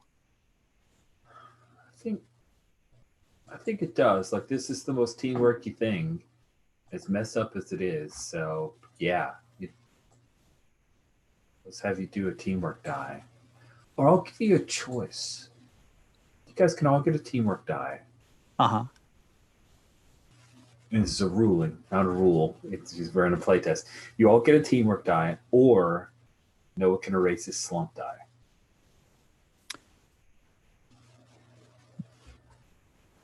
And shouldn't this actually erase Noah's slump die anyway? Since You got this a is choice. resolving it? I want it to be a choice. Oof. I vote for Slump Die. Okay. I'm down with that. Cool. And we'll make sure we have some opportunities for you guys to regain teamwork die during games, stuff like that. Cool. I think at that point then, like, okay, so has Nate responded yet or not? To whether he's gonna actually do this? The 8. Yeah, he says, yeah. All right. I think his hanging head is indication enough. Yeah. Okay. Yeah. I think, okay, so Noah speaks up and he says, Nate, the only reason I didn't beat your ass this morning is because we had a game today and I didn't want to hurt my hands. Like, we were gonna have a meeting in the parking lot tonight, but honestly, I'm more excited to see your pasty ass running the bases. And I think I think that's just me. I smile and I kind of walk off after that. I just kind of hang my head and start laughing and shaking it. It takes a lot, but Nate just sucks it up and lets Noah be angry. And he looks over to you, Jamie, not accusingly, more like, this sucks. This sucks real bad.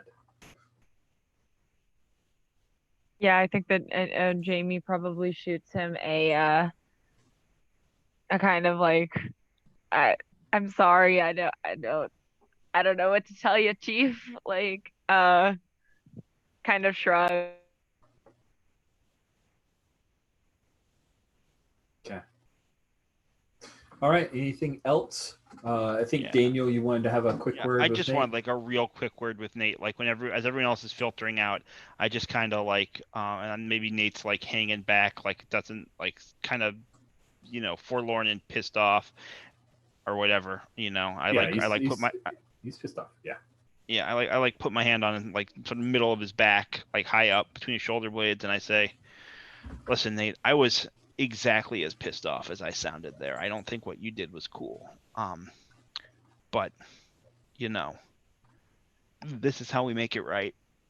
And you're on this team, same as everybody else. And I just sort of like pat him on the back and walk out with those words. Give me a leadership role and see how he reacts to that. Probably not great. I'm not a fantastic leader. You're not.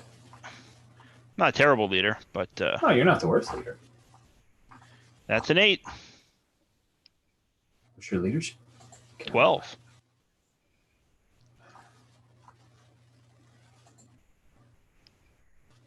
It's just a fucking hat.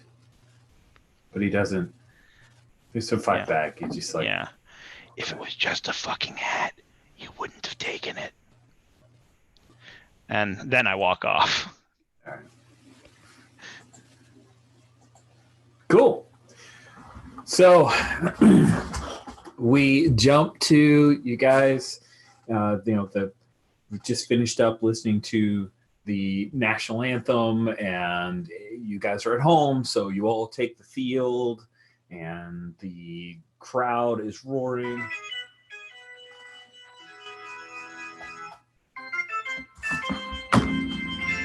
Who would like to roll the first diamond crawl roll?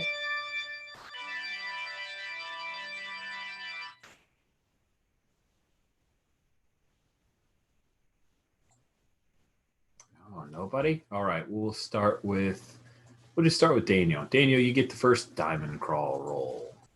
Sure, I can do that. Team momentum is a D6, so roll a D6 and a D12. This will be for our first 3 innings. The Renraku Runners.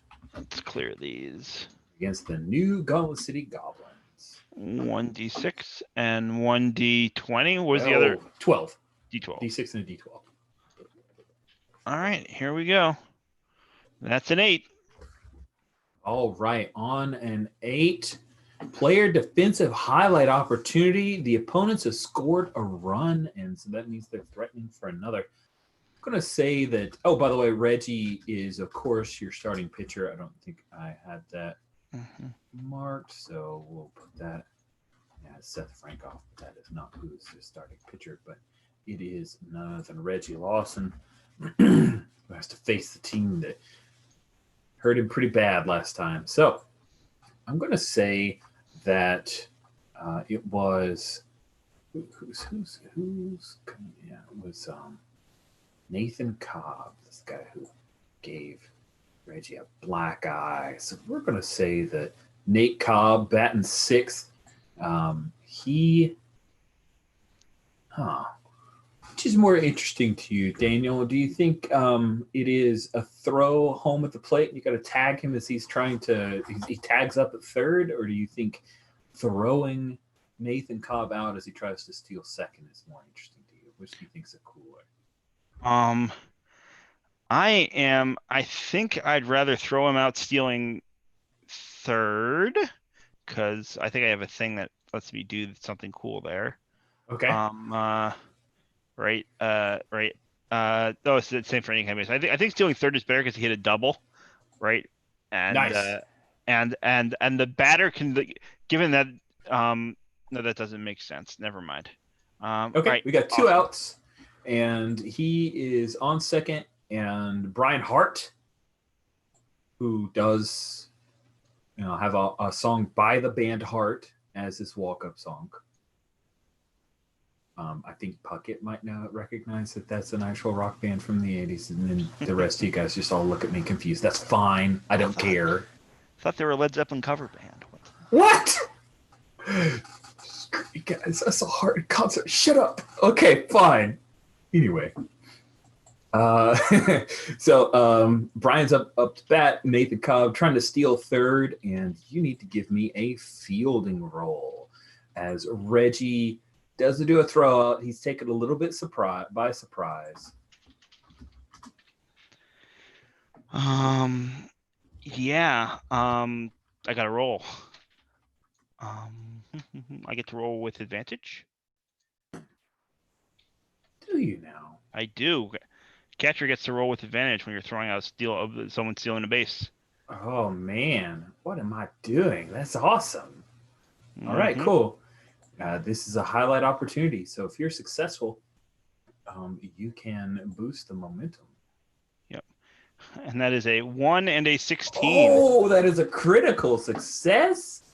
Ooh, very, very nice. Fantastic. So that will definitely bump up your momentum down. What's it look like?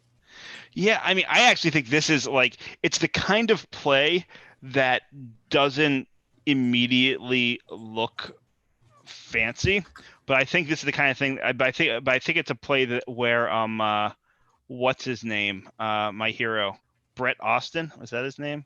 Yeah,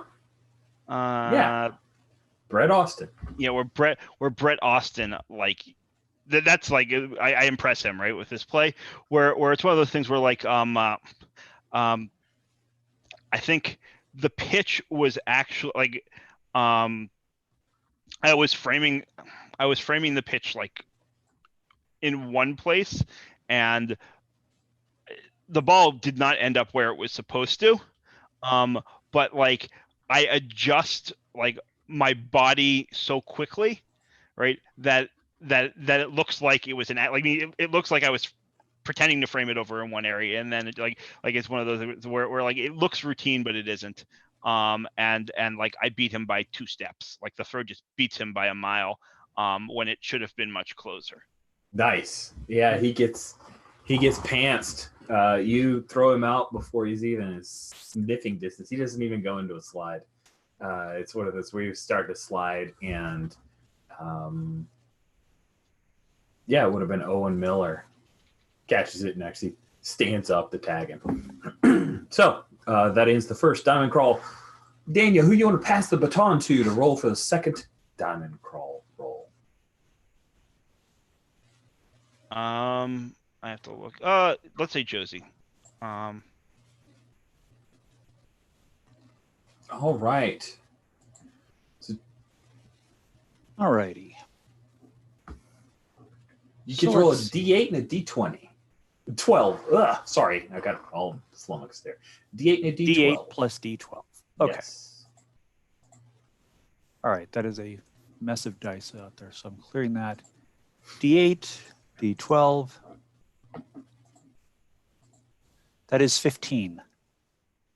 Wow, I believe 15 is pretty wonderful. Let's check that. 15, player offensive base stealing chance. Oh, this is crazy. The opponent scored another run, but you've got a chance here. So The Renraku runners, they scored a run in the 4th, and you guys still have not gotten on the board. You've been spraying some hits, but we're in the bottom of the 6th. We're going to say that you're on first, Josie. Okay. There are 2 outs, and you're getting... Oh, Wendy McDowell is telling you need to go. Hey, check it. Fireballer's not paying any attention to you, Josie. Why would he? I never run. Exactly. So this is when you run. All right, Wendy. Of course, we'll pat you on the butt, send you off there. So you need to make a speed check. That's what I was thinking you were going to call for. That's right. The good news is you get to roll with advantage. You're pretty fast too, Josie. Wait, I get to roll with advantage? Well, first of all, check. Do you have any like stealing a base? Beg pardon? Disadvantage when testing with speed. So you don't have to roll with disadvantage because Wendy McDowell is using her once per game, gives somebody crazy advice, and they roll with advantage. So that cancels out. Okay. So I'm just rolling 1d20. You're rolling 1d20, testing your speed. All righty. Sweet. Before you roll those dice, so did you already roll? I did, and it's a 4, so that's 10 under. What? Oh my goodness, that's amazing. So I think it's one of those things where Brett is so surprised that if this were an away game, it would have been considered like they gave, I can't remember what's called, no contest. What's the term for like where they don't even throw? Uncontested, if I remember. Uncontested, right. Yeah, like an uncontested. So yeah, it's one of those where Brett is just, he kind of pops up and it's not even worth it. Like you're already there, you're standing. You did slide, but maybe didn't even have to. And you get the stolen base, and that ends up with a long fly ball. You are able to go ahead and score on that one. So you guys got to run. It is now 2-1. Because of your stolen base, you guys gotta run out of that with your 1. That is fantastic. So that means the momentum goes up to a D10. Wow. So the D10, we are up to the 7th inning.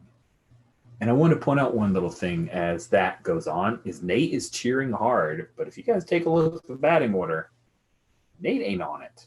You're not sure if Carrick, your manager, may have caught wind of what's happening, but he was not on the lineup card when it was handed in soon after the Kangaroo Court. So I want to test one little fun thing that I created between the last 2 sessions. So I'll just screen share it so you guys can see it. Josie, tell us who you want to be rolling on our home game contest between innings table. Oh. You know what? I feel like this is more of a Jamie thing. All right, Jamie, roll us a D6.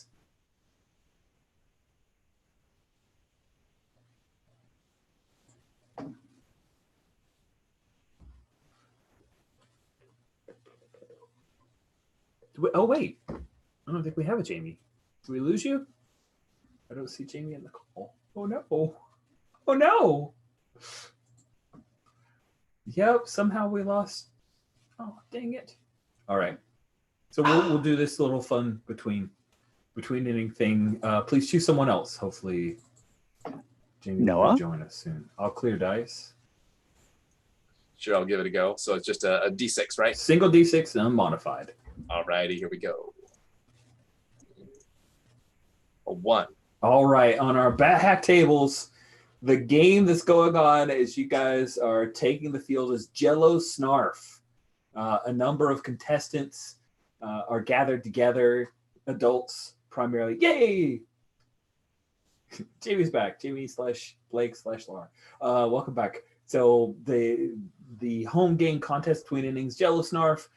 There's a paper plate with 4 cups of Jello squeezed out onto the plate. The contestants have to eat all the Jello from their plate using no hands before the others finish. So the other question we have for you, Noah, is who is the sponsor of this game, right? There's a $50 gift certificate. Is it like a grocery store, or is it like a local, somewhere here in New Gauntlet City that you get to make up? What is the sponsor of the Jello Snarf contest?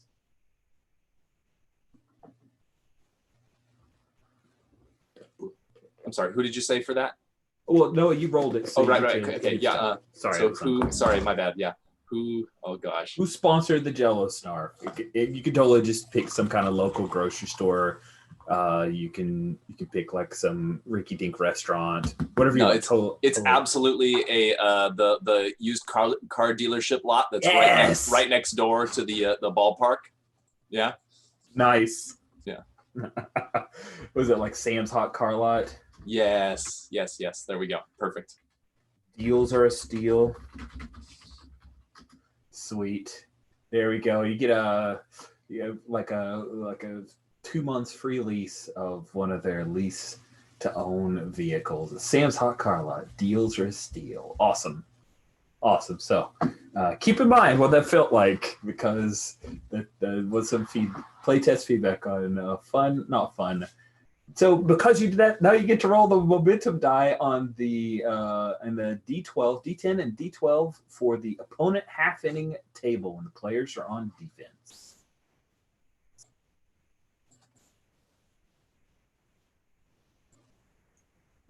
All right. Is that me again? Sorry. Yeah, sorry. D10, you get D12. to keep it. Yep, because Gotcha. you did our half inning and had to make up a sponsor. You get to roll the half inning subject. All right. Let me delete that. And there we go. Oh wait, shoot! Did I dang it! I rolled the wrong thing. Sorry. That's okay. I've said D20 like twice now, so just roll a D12 and we'll add those up. I'll roll that D12. Yeah, I just put it in the dang wrong box there. There we All go. right. Ooh, bummer. 6. That's a total. 6, Rooney. Okay, on a 6, the opponent scatters a few hits and scores. So at the top of the 7th, they run Reggie runs him out of the game. They're going to bring in some, I think it's the thing where Reggie actually gets taken out, so they'll bring in a reliever, but we'll see. So I think Kyle McGrath is brought in to relieve for old Reggie Lawson. He's got a rubber arm. He is not a great hitter, though. So pass it off. Noah, who do you want to go next? To see. Let's have Jamie go. Okay, cool. So we're going to say that it is now Jamie. So let me make sure I'm clicking on the stuff. All right, sweet. And let's quickly bring that up. So hold on a second. Sorry, friends. I have to click buttons. And okay, everything's frozen for me. Hold on just a second.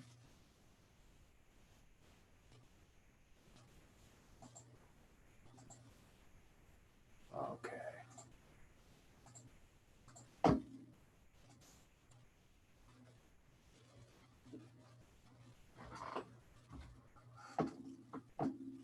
Now batting the shortstop, Jamie Jones.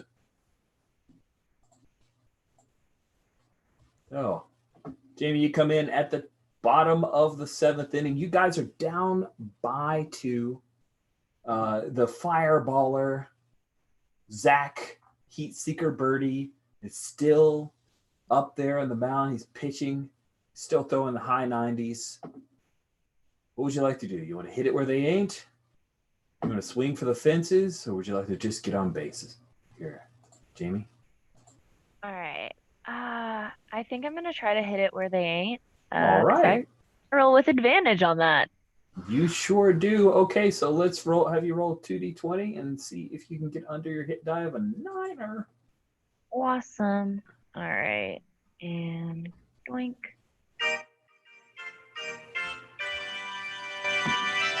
Is that a 1? 1. That is a 1. That's fantastic. Okay, so you put it in play.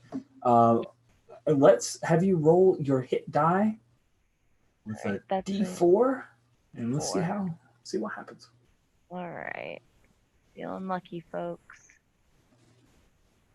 Oh, 1. It's a Okay, 1. so with a 1 or less is an out. So I think what happens is you're able to put the bat on the ball. It's hard hit, but it's cracked directly to the opponent shortstop, Matt Hamill. Matt makes a diving stab, catches it, and it's like that. Oh, as the crowd sees that didn't work out. So next up to bat, who do you want to roll for Alan Cordoba, Jamie? Oh, let's see here. Daniel, you feeling up for it?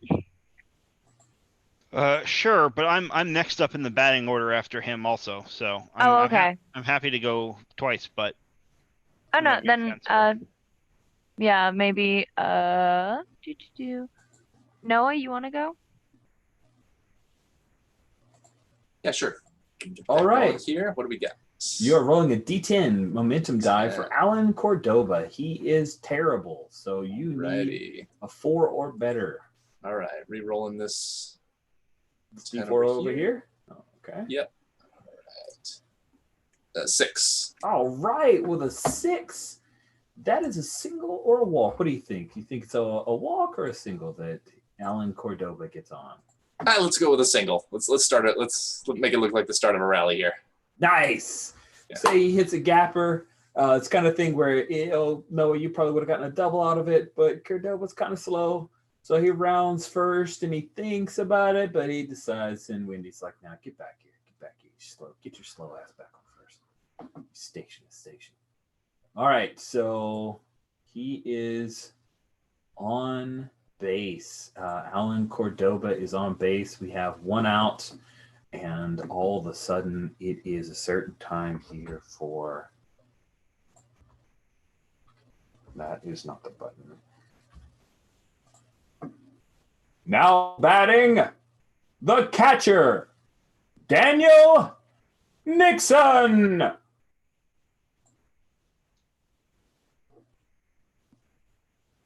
And Daniel, you are up. Awesome. I'm not getting the effects for if that's. You guys aren't getting the music? Just wanted to let you know. Didn't even get the voice effect there, except for the wonderful effect of your actual voice. Wait, so this isn't echoing? Nope. Son of a gun. Okay, thank you for that heads up. I appreciate Thought you'd want to know. I definitely do. But I'm rolling hitting.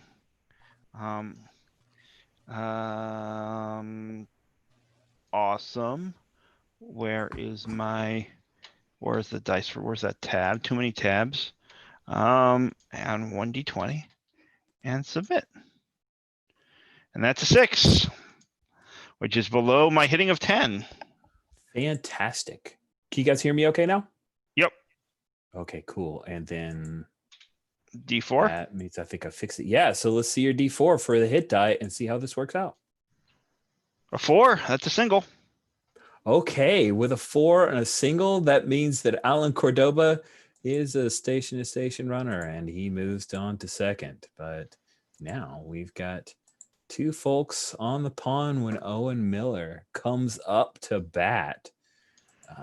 And I will just say, Daniel, who do you want to roll? Let's give it to Josie. And I think I'm gonna sort of like because I get every half inning I can step on the momentum die for an NPC. Mm-hmm. This seems like a good time to do that. I think you are smart to call that. This is a right. good time. Especially considering this is an average batter. Yep. So yeah, and I think what I do is I sort of like I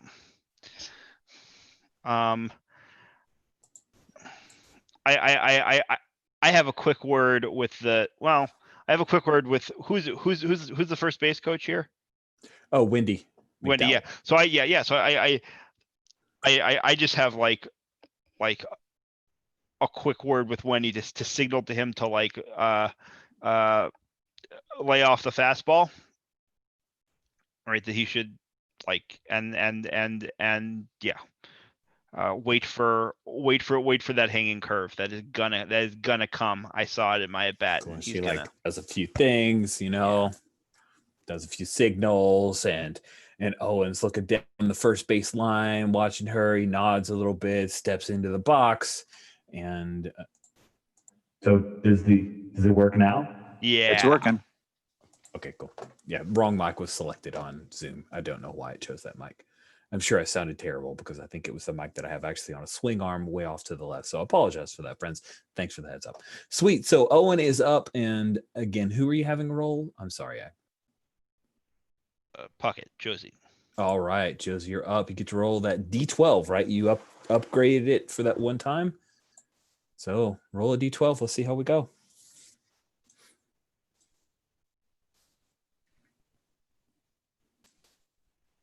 That's a 10.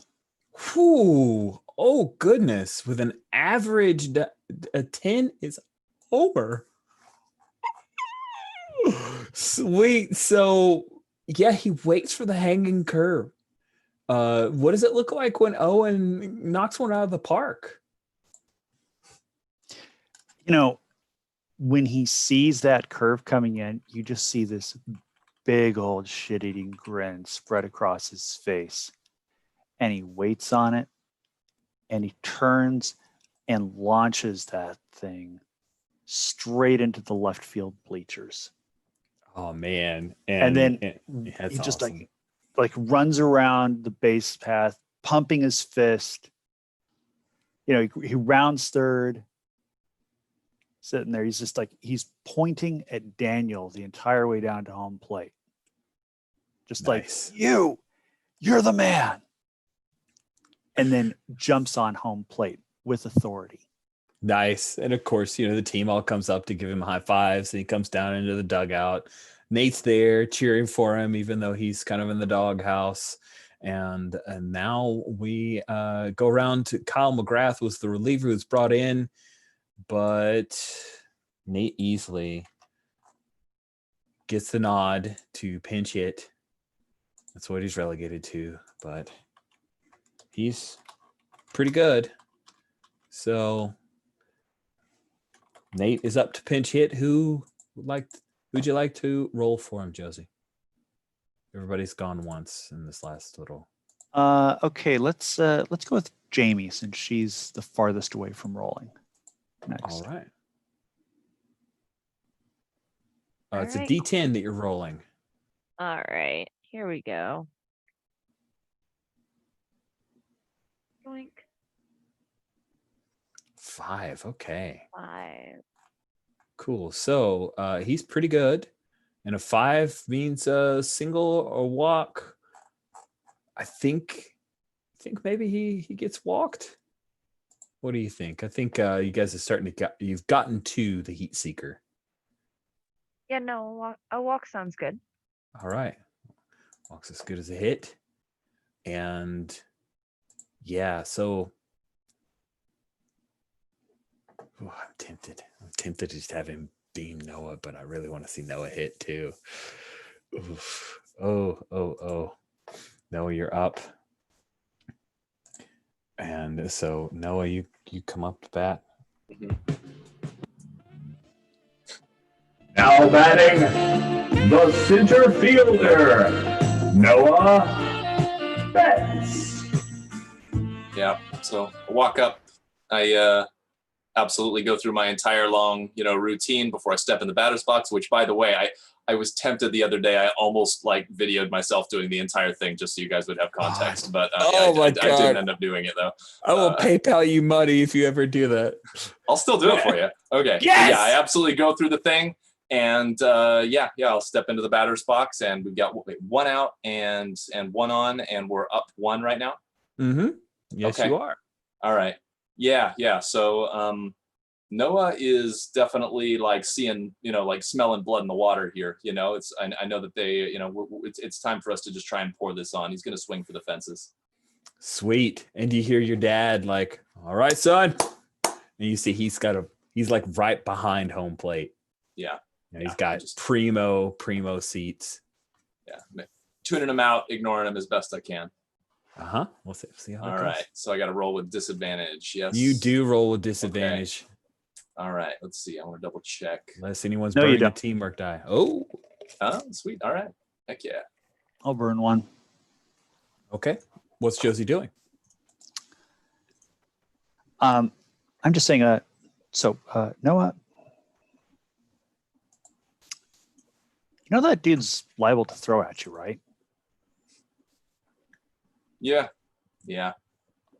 It's just the way it goes. Yeah.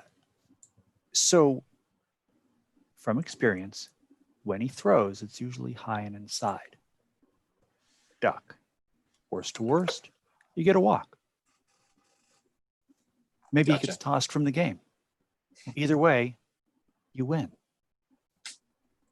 And if he drills you in the head, we'll deal with that. I could just smirk and nod. And heck yeah, let's do it. All right. So I think it's a single D20 then. All righty, here we go. Yes, that's an 11. My hitting's a 15. And I get Step up the hitting die. I get to step it up twice. That's one of my abilities. Yeah, so you're rolling a D10. I am rolling a D10. Let's see. This could be amazing. All right. 8. What 8 for PC is? 8+ is a home run. Oh all man. Right. He's out. What does that look like? So I think I get exactly that high and tight pitch, but I'm looking for it, and I just like turn on it, and it's almost one of those like high and tight, like tomahawk, like kind of swings that just ends up launching the ball. Yeah. So I mean, we're talking, just like a line drive out of the stadium here, no looping fly ball, nothing like that, and just the slow, kind of nonchalant, not flamboyant or anything, but just kind of slow, nonchalant trot around the base paths, just finally feeling good again. Nice. Sweet. So you're out of that slump. You're feeling great. And I think what happens right now, because they get a guy up. Chris Rodriguez is coming in as a relief pitcher. Josie, Nate comes over to you and he says, hey man, Josie, can you talk to Carrick and see, man, maybe Carrick would like double switch me in?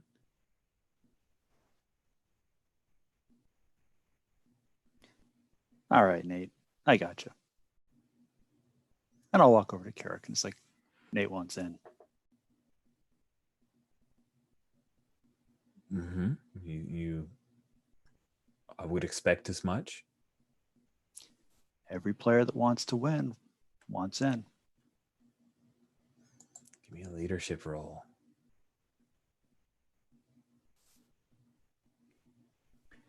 All right, leadership is 13. Yep. D20. I'll just re-roll that orange one.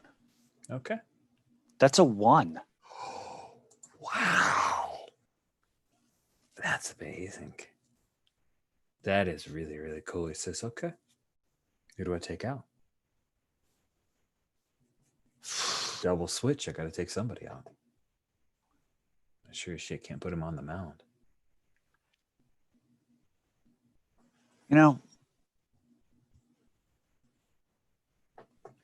Cordoba's done good tonight. Yeah. But, give him a pat on the shoulder, tell him to take a rest. He's a station-to-station guy. Running all those bases at once, might have tired him out a little bit. I mean, he had to run like 2 whole bases at the same time. He did. Poor guy. Sweet. Then he's going to end up doing a double switch, and Blake Wilkes will be coming into pitch for the 8th inning. Cool. So with that homer clearing the bases, Matt Batten comes up to bat. And so, Noah, who would you like to roll for Matt Batten? How about Daniel? Go for it. All right, Daniel, roll the momentum die. Okay, and that is still a 10, right? It is.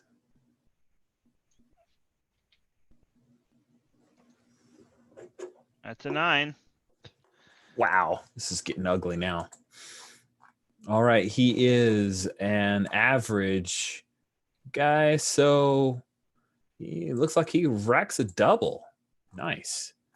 So with one out, Rodriguez delivers a kind of a loopy little curve that Matt nails, and now it looks like we've got to do a little bit of this action. Now batting, the first baseman, Josie Cotton.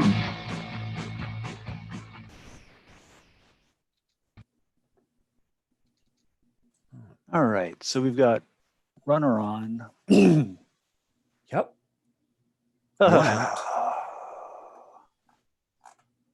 And we are in the 7th inning. You're not behind. So what would you like to do? You know what? I'm gonna roll with advantage.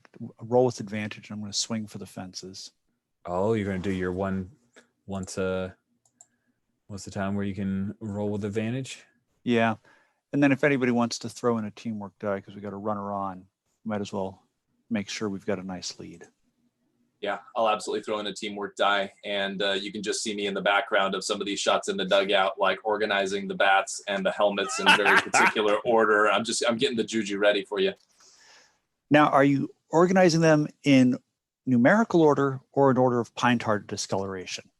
Oh man, I think it's like it's a combination. It's a hierarchy of things. Like it goes first by number, then by size of the helmets and the bats, but then absolutely pine tar gets taken like into account, like maybe 3rd or 4th thing in the list there. So it's a really complicated order, but he's going to get it right for you. You got a full-on matrix here. Yeah, I would absolutely, Okay. No question. All right, so that's 2d20. Wow. 2d20, and you're stepping up the hit die. This is going to be tenacious. All right, clearing it.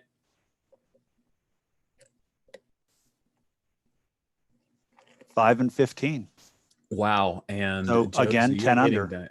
Yeah, 10 under. That's amazing. Cool. Let's go ahead and roll a d12 and see what happens.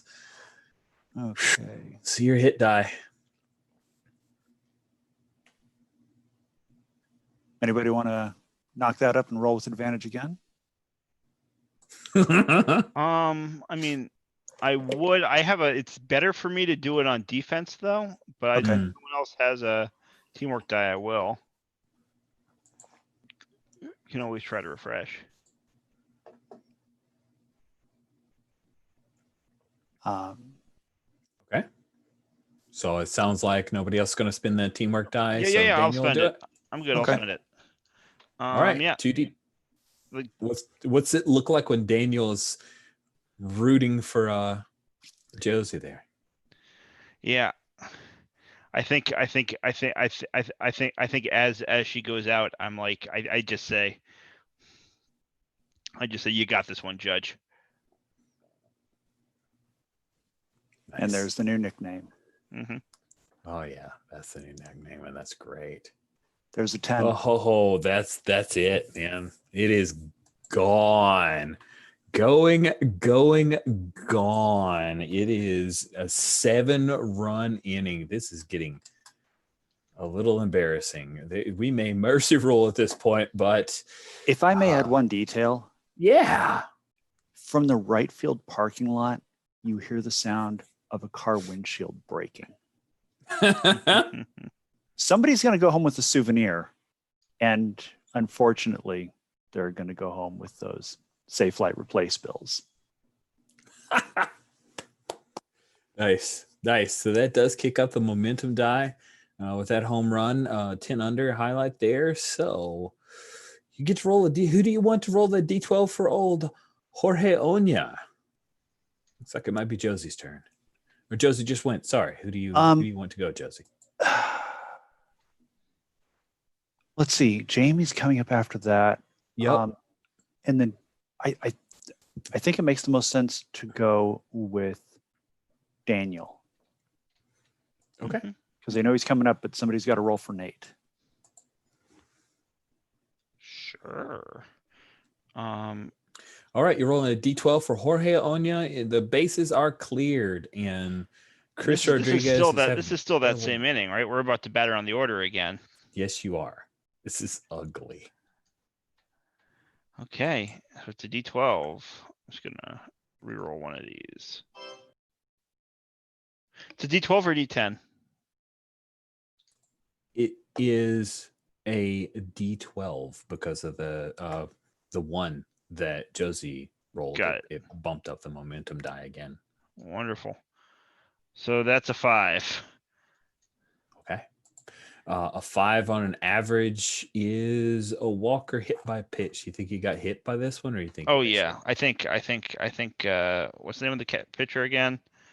Chris Rodriguez. Yeah, Rodriguez is getting frustrated, and it's like it's just embarrassing for him, and he knows he shouldn't.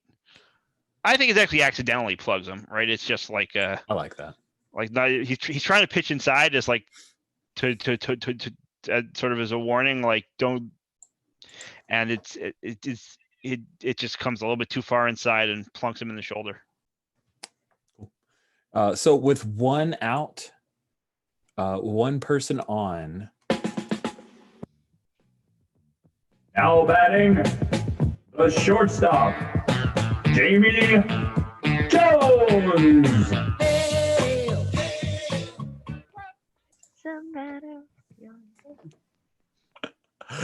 All right, Jamie, you are up to bat. There's one person on, only one out. You want to hit it where they ain't with that advantage again, or do something else? Hit it where they ain't. All right. Go ahead, and I'm going to clear you roll 2d20. Okay, gnarly. All right. 3 and 8. That is pretty wonderful for Jamie. Both of those are successes. So roll that d4, and let's see what you get. All right. Here we go. Feeling lucky. Hopefully luckier than last time. 3. 3. All right. Sorry, it's up here. The 3 is a single. Sweet.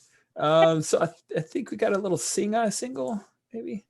And you end up getting here on first base. No, still one out. Jorge Oña is threatening to score, and Nate, because of the double switch, is now in. So he gets to come up to bat. Jamie, who would you like to roll for Nate? Let's see here. Noah, you wanna take this one? Yeah, I'll take that. That sounds great. All right, roll that Love it. d12. I love the idea of rolling for him. That makes me happy for some reason. Let's see. Jesse Larimer can separate it out. Yeah. Oh wow, 12. That is another homer because he's pretty good. That'll do it. Wow, this is very quickly entering a shellacking of I haven't seen in a while. I'm going to look over at Carrick at this point and just kind of grin. He nods like, yeah, that was good. Bases are now cleared, and we get to hear. Now batting, the catcher, Daniel Nixon. Yeah, so I guess I roll hitting, right? Yeah, and the thing, Daniel, as you're coming up to the plate, you see Chris Rodriguez look into the runner's dugout at his manager, like, "Are you pulling me? Are you pulling me?" The manager's just like, "Nope." He's gonna leave him. He's gonna leave him out there and let him work it out. Yep. So, well, that's a 4. So we'll see. We'll see what I get on the hit die. But Oh, nice. Put it in play. Let's roll that D4.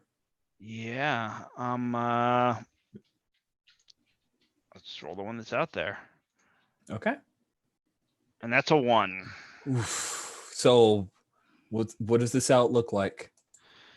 I think it's just like a lazy fly ball, you know. So one of those where like half of the folks on the first baseline are like, oh, like it's another homer. They're like, oh no, another homer. I actually don't think it's that exciting. I think it feels super routine. Like I was down in the count, and I just popped. I just hit a fly ball to center that gets caught. How an inning like this was going to end, right? That's the sad thing, at least for me, because that doesn't end the inning. That's only the second out. Yeah. Yeah. This has been crazy. Oh, then sure, it can be that deep near. Let's make it that near home run then. Yeah. Oh, okay. So Owen Miller comes up. Who do you want to roll for Owen? Knowing we've got Balake and then Noah Betts.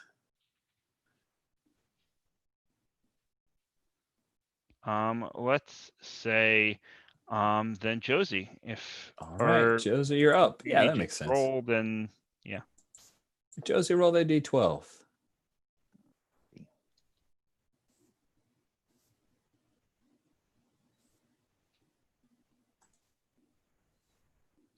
That's an 11. Jeez.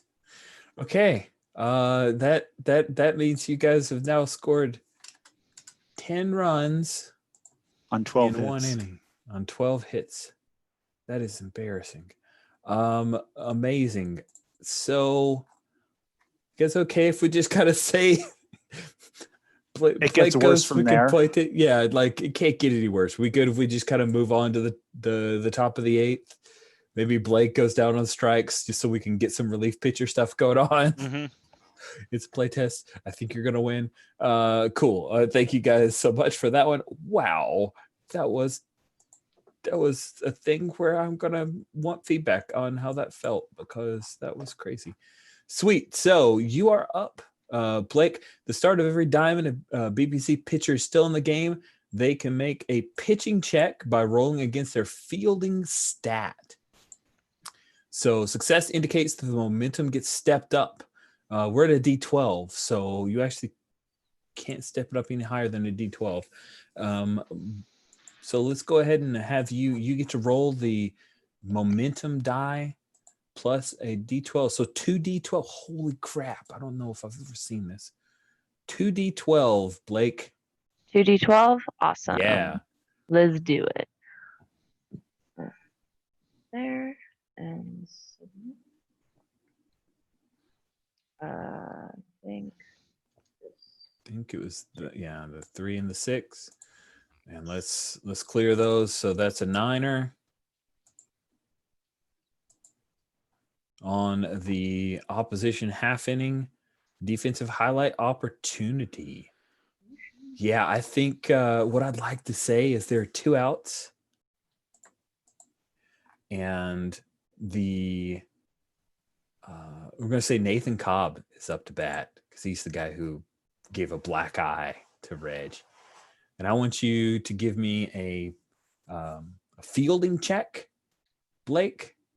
All right. To strike him out and end the inning. And that'll be your defensive opportunity here. Yeah. That was a 1. Wow. Sweet. I think it's one of those where the bat never leaves his shoulder. It's one of those where he can't even argue with the ump. It's so obvious. It just was it fast, or do you think it was that Blake threw a really, really good fastball, or was it something tricky? I think that it was just a fastball. I think that Blick's got a pretty good arm, so I think that it just whizzed on by. Nice. He slaps the mitt. Then you feel it burn just a little bit, and that ends the inning. Rocker runners, no runs, no hits, and it is the bottom of the 8th. So we're gonna start at the top, tippity top here, and Now batting, the center fielder, Noah Betts. So I think they've brought in another pitcher, Chris Rodriguez, after having a talk with the coach, just like, please just take me out. And I think Rob Scahill, we even have a picture of Rob Scahill. There you go. Doesn't he look great? Rob Scahill. Rob Scahill comes up, and he is our relief pitcher right now. He's kind of a mop-up guy.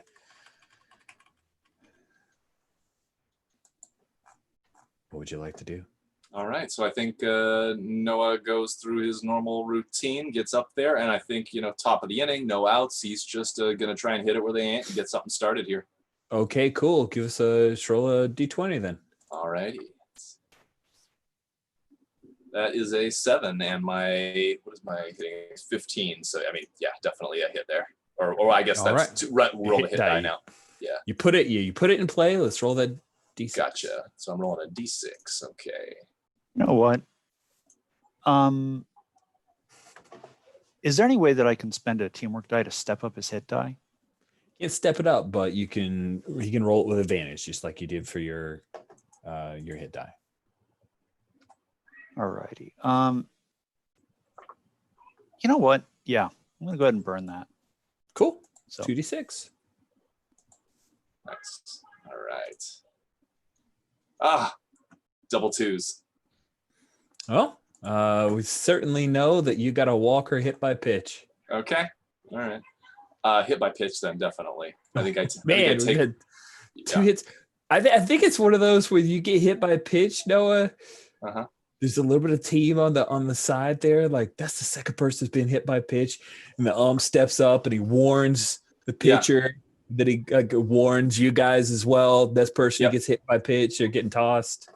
Yeah, I just maintain eye contact with the pitcher jogging down to first base, and I think I might even point at the scoreboard. Just leave it at that. Nice. Okay, so Noah, you're on first, no outs. Matt Batten is up. Who'd you like to roll for Matt?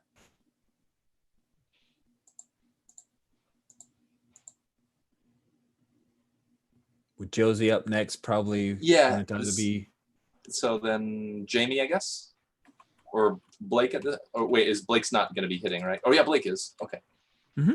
Yeah. Okay, yeah. So sorry, I'm just getting confused because of the multiple. I know players there. Yes, 2 players. Sorry, I'm confusing everybody with my weirdness. It's all good. Cool.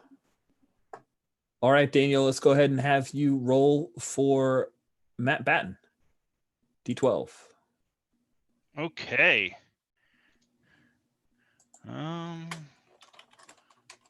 And it is a 7. Ooh, a 7 is, I believe, a double. Let's see. Matt is average, so singular walk. Singular walk. All right. I think it's a walk. Dang, man.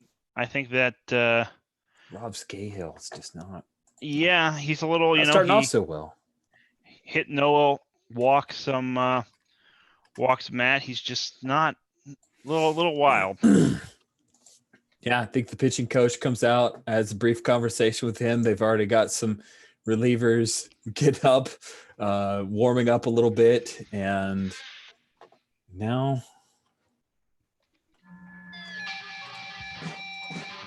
batting, the first baseman, Josie Cotton.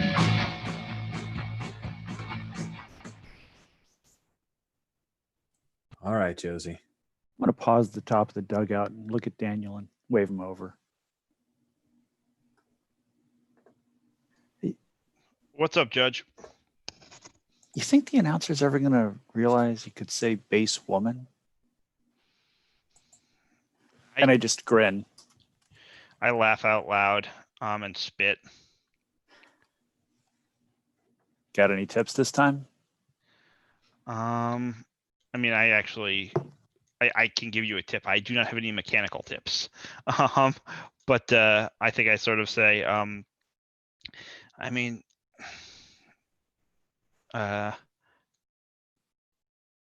you're Josie the Judge fucking Cotton. Just let her rip. Yeah. Good chat. And I walk to home plate, knock the dirt off my cleats. That's the extent of my ritual. And Brett Austin, he's doing that little lean on one leg, his bad ankle out. He says, "You're hitting a ton. You're hitting a ton. You guys are really mopping it up." And I look down and say, Brett, got a lot of respect for you. You didn't quit. You're still trying to make it back. You ever find yourself in this town, let me know. First beer's on me. Like, actually, I will buy you a beer and let you drink it, not what you heard about with the Rift and Dog Boys. I was about to ask. Thanks. Never shared a beer with a girl who's pretty and as good as baseball at you. So that sounds like a good offer to me. Hey now, you talk like that, Randy might want a word. He's older than I am. Well, we all get that old someday. Cool. And then he drops a 1, asking for a fastball. Let's see. And that's a 4. Oh, that is a good roll. Let's roll that hit die. And what's my hit die again? D10? Your hit die is a D10. All right. That's a All 9. right. That is a 9. And that is going to be a home run. And that will invoke the mercy rule because that's going to get you guys 10 up. Of course, you guys would play the last 2 innings, but at this point, it's a fait accompli. So what does that home run look like, Josie, as you hit a 3-run homer? From the sound of it, like just from the sound of the bat that it's gone, and I look down and it's like, sorry, Brett, I'm not trying to run up the score on you. And I start trotting around the bases. Sweet. Team comes up, and it's pretty much in the books. So looking at time, because I definitely want to have some feedback, what I'd like to do is just, you guys win. Final score is probably something like 15-4. I'd like to see a few epilogues for you guys. Surprised nobody got any black marks at all. I really thought we were going to have like a sad moment of somebody getting washed out, but you guys just wailed on these guys. Yes, fantastic. So let's go around. We'll start off with Blake. I'm really curious what, because we didn't get a whole lot of pictures of Blake, so we'll just get a quick little epilogue. What happens to Blake? Does he ever get to move up to the show, or is it a thing where he pitches a few seasons and then moves on with his life? I'd like to think that he gets moved up to the show, but he doesn't stay there long. I think that he realizes that his true passion is actually cooking, and so Blake goes and pursues his true dream of becoming a world-renowned baker. Nice.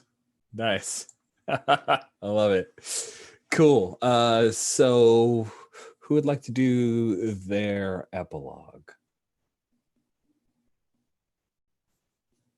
I'm okay with going first, actually. All right, Daniel. Because I don't think I have like a whole bunch of an epilogue. I don't think we're gonna get to know what happens to Daniel ultimately. He's young, he's enthusiastic. I think what we see is him like building relationships with the team.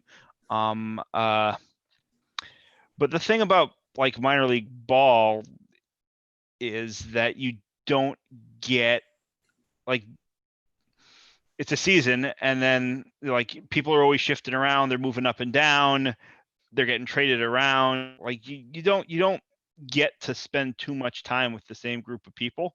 And so I think it's like this season's really great, and I think the road trip was kind of an anomaly. We have a good season. I'm not going to speak for anyone else, but some players get shuffled around, and then like I show up on the first day of spring the following season, and I recognize like 3 faces. And it's like, okay, guess I got to start over again, but I've picked up some of those leadership skills, and so you sort of see that opening day, like coming up to someone and just like, I don't know, introducing myself and like maybe giving them a few tips or asking them for a few tips, and like that's I think what we see of Daniel, and he still has a bright future ahead of him, hopefully, but we don't know what that is. That's cool. I like that. And I appreciate that. Like, you don't have to tell us the end of your character's career. It could just be like the credits are rolling on our mini series here, and what's the thing that we see that tells us a little bit about their story. I'd like to go next. Noah, Josie, or Jamie? I'll go. I don't think I want to say whether he has a super successful career or not, but I think Noah does make it to the show. But I think what rolls in the credits afterwards is like a YouTube clip of the most ridiculous player rituals and stuff like that. And Noah is absolutely featured in there. They're kind of like dissecting his, ridiculously long, pre-hitting routine and everything. And it's just being picked apart by, the commentators and everything. So he's obviously there, but yeah, that's kind of becoming what he's known for. Awesome. I love that. That's really cool. Who's next?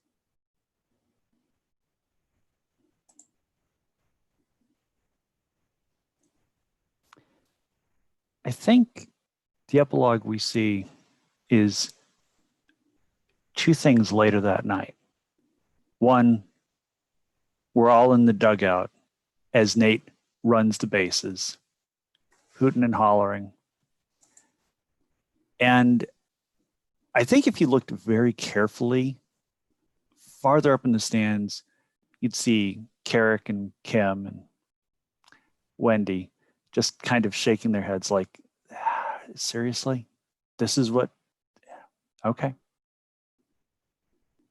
And then as I'm leaving the ballpark that night, Randall's waiting at the gate.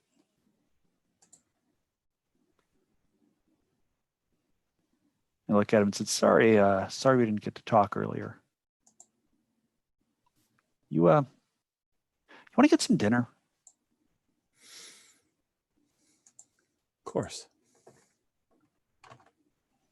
All right, let's go get some dinner. Let's talk. And I think that's pretty much it for Josie.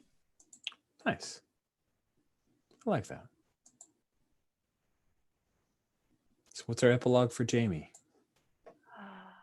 Yeah. So I think that Jamie ends up going to the show. She's a very flashy player, and like some commentators will be like, yeah, she's too much, like what an arrogant player, like all that jazz. But there really is an art to her style of play. But she's definitely one to keep an eye on, so long as she can keep her ego in check. Nice. Sweet. That will bring our 4-shot of the Bad Hack to a close. I just want to say thank you all so very much for making such vibrant and interesting characters. I had a very lovely time with you and telling these stories together, and I hope you had a pretty good time with it as well. Love to do some real quick stars and wishes with our last few minutes we have here. In particular, we had a brief bit of the pitcher stuff. So, Laura, how did that feel? And when we got a couple of glimpses, I feel like I shortchanged it there, but at least we got a sneak peek of some of the bits of playing as Blake. How did it feel to play the pitcher versus playing a character who was on the field for longer? No, I really enjoyed it. I think that it has a lot of great potential. I'm interested in looking at how like I'm looking at this picture of momentum die in that relationship, and I'm liking this fatigue mechanic the more and more I read it. I think I'm very, I don't know, I really like that. Cool. Awesome. And then Jesse, so I had you roll our little in-between inning thing as a brief taste of that bit of table. Was it fun, or did you just feel like this side activity that was a bit of a waste of time? Personally, I think it's fun. I always love all of the ridiculous things that happen in 7th inning stretch, and I think having a little moment to acknowledge that is fun. It's one of those things I'm not sure if it's something that would make sense to do every game. I don't know if there's I don't know. I guess so. It doesn't take long, so I mean, why not? Yeah. I mean, I think throwing that in with some background silly 7th inning stretch music, that kind of thing, could totally be just as fun, silly little digression, and a great moment to if you want to connect in with I mean, because this was part of Gauntlet City Comics kind of thing, right? Mm-hmm. I think that could be an time that there an opportunity to even tie in larger setting stuff if you're doing that or whatnot. But no, I think it's a cool, simple, quick little thing that add a little bit of flavor. I don't know. I like it. Good. We didn't get an opportunity to explore this, but another thought that I have around this, specifically around the sponsor bit, is that while we're playing this in Gauntlet City, the pure Bat Hack doesn't have a small town defined yet.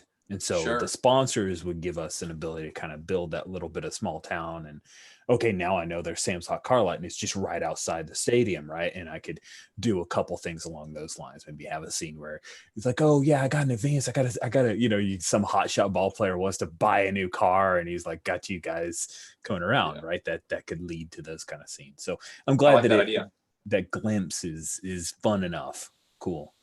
Thank you very much.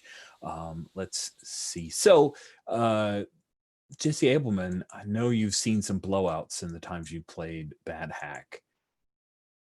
How does it feel? Does it stop being fun once you've scored 5 runs in an inning? Does it stop feeling like a baseball game, or so how does that feel? My experience is the first time in a series it happens, it's amazing, right? And I wasn't here for the really bad games that happened the last time too. Mm-hmm. So I don't know how it felt coming out of that here.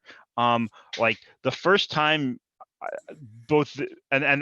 think the last time I played this game where there was a big blowout, it was the last game of the season of the run, after a really ugly loss, and so that felt amazing. I might be misremembering it. I don't have a good memory for that stuff. So there are times that's really the first time session 2 that we played through. No, because that ended up being a tie.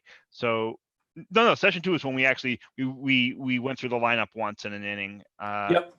Yeah, you guys shellacked the Rift and Dog. Right, and that felt awesome. That was so much fun. I feel like this time around it did kind of start to drag a little bit. but I also think some of the difference is that in that game, right, it wasn't because the momentum die stepped up to 12. I'm wondering if that's the difference. This is just a guess. I don't know the probabilities. I don't know, but like it felt like every when it feels like low probability rolls are like leading you into like awesome success. That's cool and exciting, but there was here it felt like there was a certain sense of like inevitability, which is I don't know if that like actually works in the math of it, but that's sort of how I felt it. It's like, oh yeah, like we've got this D12 and we're rolling 9s and 10s and 11s and 12s, you know what I mean? So it got to the point, feelings wise, and I'm just checking with everybody, but like once the momentum die got to a D12, it almost felt like you guys were better off having NPCs roll rather than your catcher and your shortstop who both have a D4 on the hit die. I think that's definitely true. That's definitely true. And I don't like that feeling, right? NPC winning the day is not. So I may need to cap out the momentum die. Right. Well, the other piece of it is, and I don't know if you used to have a rule like this, but like I feel like there's no real way for the players who have a D4. I'm wrong about that. Hold on. Like you get to, when you swing for the fences, you get to step up your hitting die, right? Okay. That was the other thing about this game I'm realizing. Now I was never deciding which hitting option I was using. I was just rolling hitting. Yeah. I maybe should have made like a suggestion at some point. Yeah. I mean, that's on me. I see what help, but like I think that would have helped also. Like I felt like I wasn't making, like the game has a rule about it and I just didn't do it. But I think some of the so I think that would have helped also with that feeling. But even so, I think you're right that it's the like my D4 against a D12 is like, well, what? Like I can't hit a home run. The best I can do on a D4 is a single. Yeah, that's definitely okay. Cool. This is very helpful. Let's go ahead and do stars. We're at time, and if anyone needs to go, feel free to go. No problem. You give me 4 amazing sessions of fun, but I always love to be able to give people kind of that little decompression, stars and wishes. So we don't have to worry about wishes. Let's just do stars so that we can leave happy. Who'd like to go first on offering stars up for highlights for tonight's session or any of the previous sessions if there's something else? I'll go first if it's okay. Go for it. Yeah. So no, I just really enjoyed this session. This has been a great couple of games, guys, and I thank you all for it. No, stars for everyone. I really, really, really enjoyed that locker room scene with the court. I thought that was so fun. I like how we set it up, how that got set up. Like with the defense and like the prosecution and just all of that. And I loved how everybody played off of each other with that. I just thought that was like, I don't know. I just really enjoyed that scene. That was a highlight for me. Thank you. Cool. Thank you. Who'd like to go next? I will. I am sad this is ending. This is something I have looked forward to pretty much since the game ended for like the entire duration of it. After the first session, I was already looking forward to the next week. There aren't many games I don't want to have end. I mean, it's not that I want a game to end, but this is one that I actively want to keep going as an ongoing series. You know what I mean? It has been absolutely fantastic. I loved all the nuances and the details that people brought to their characters. I loved the bit about like tonight, Jesse the tacos.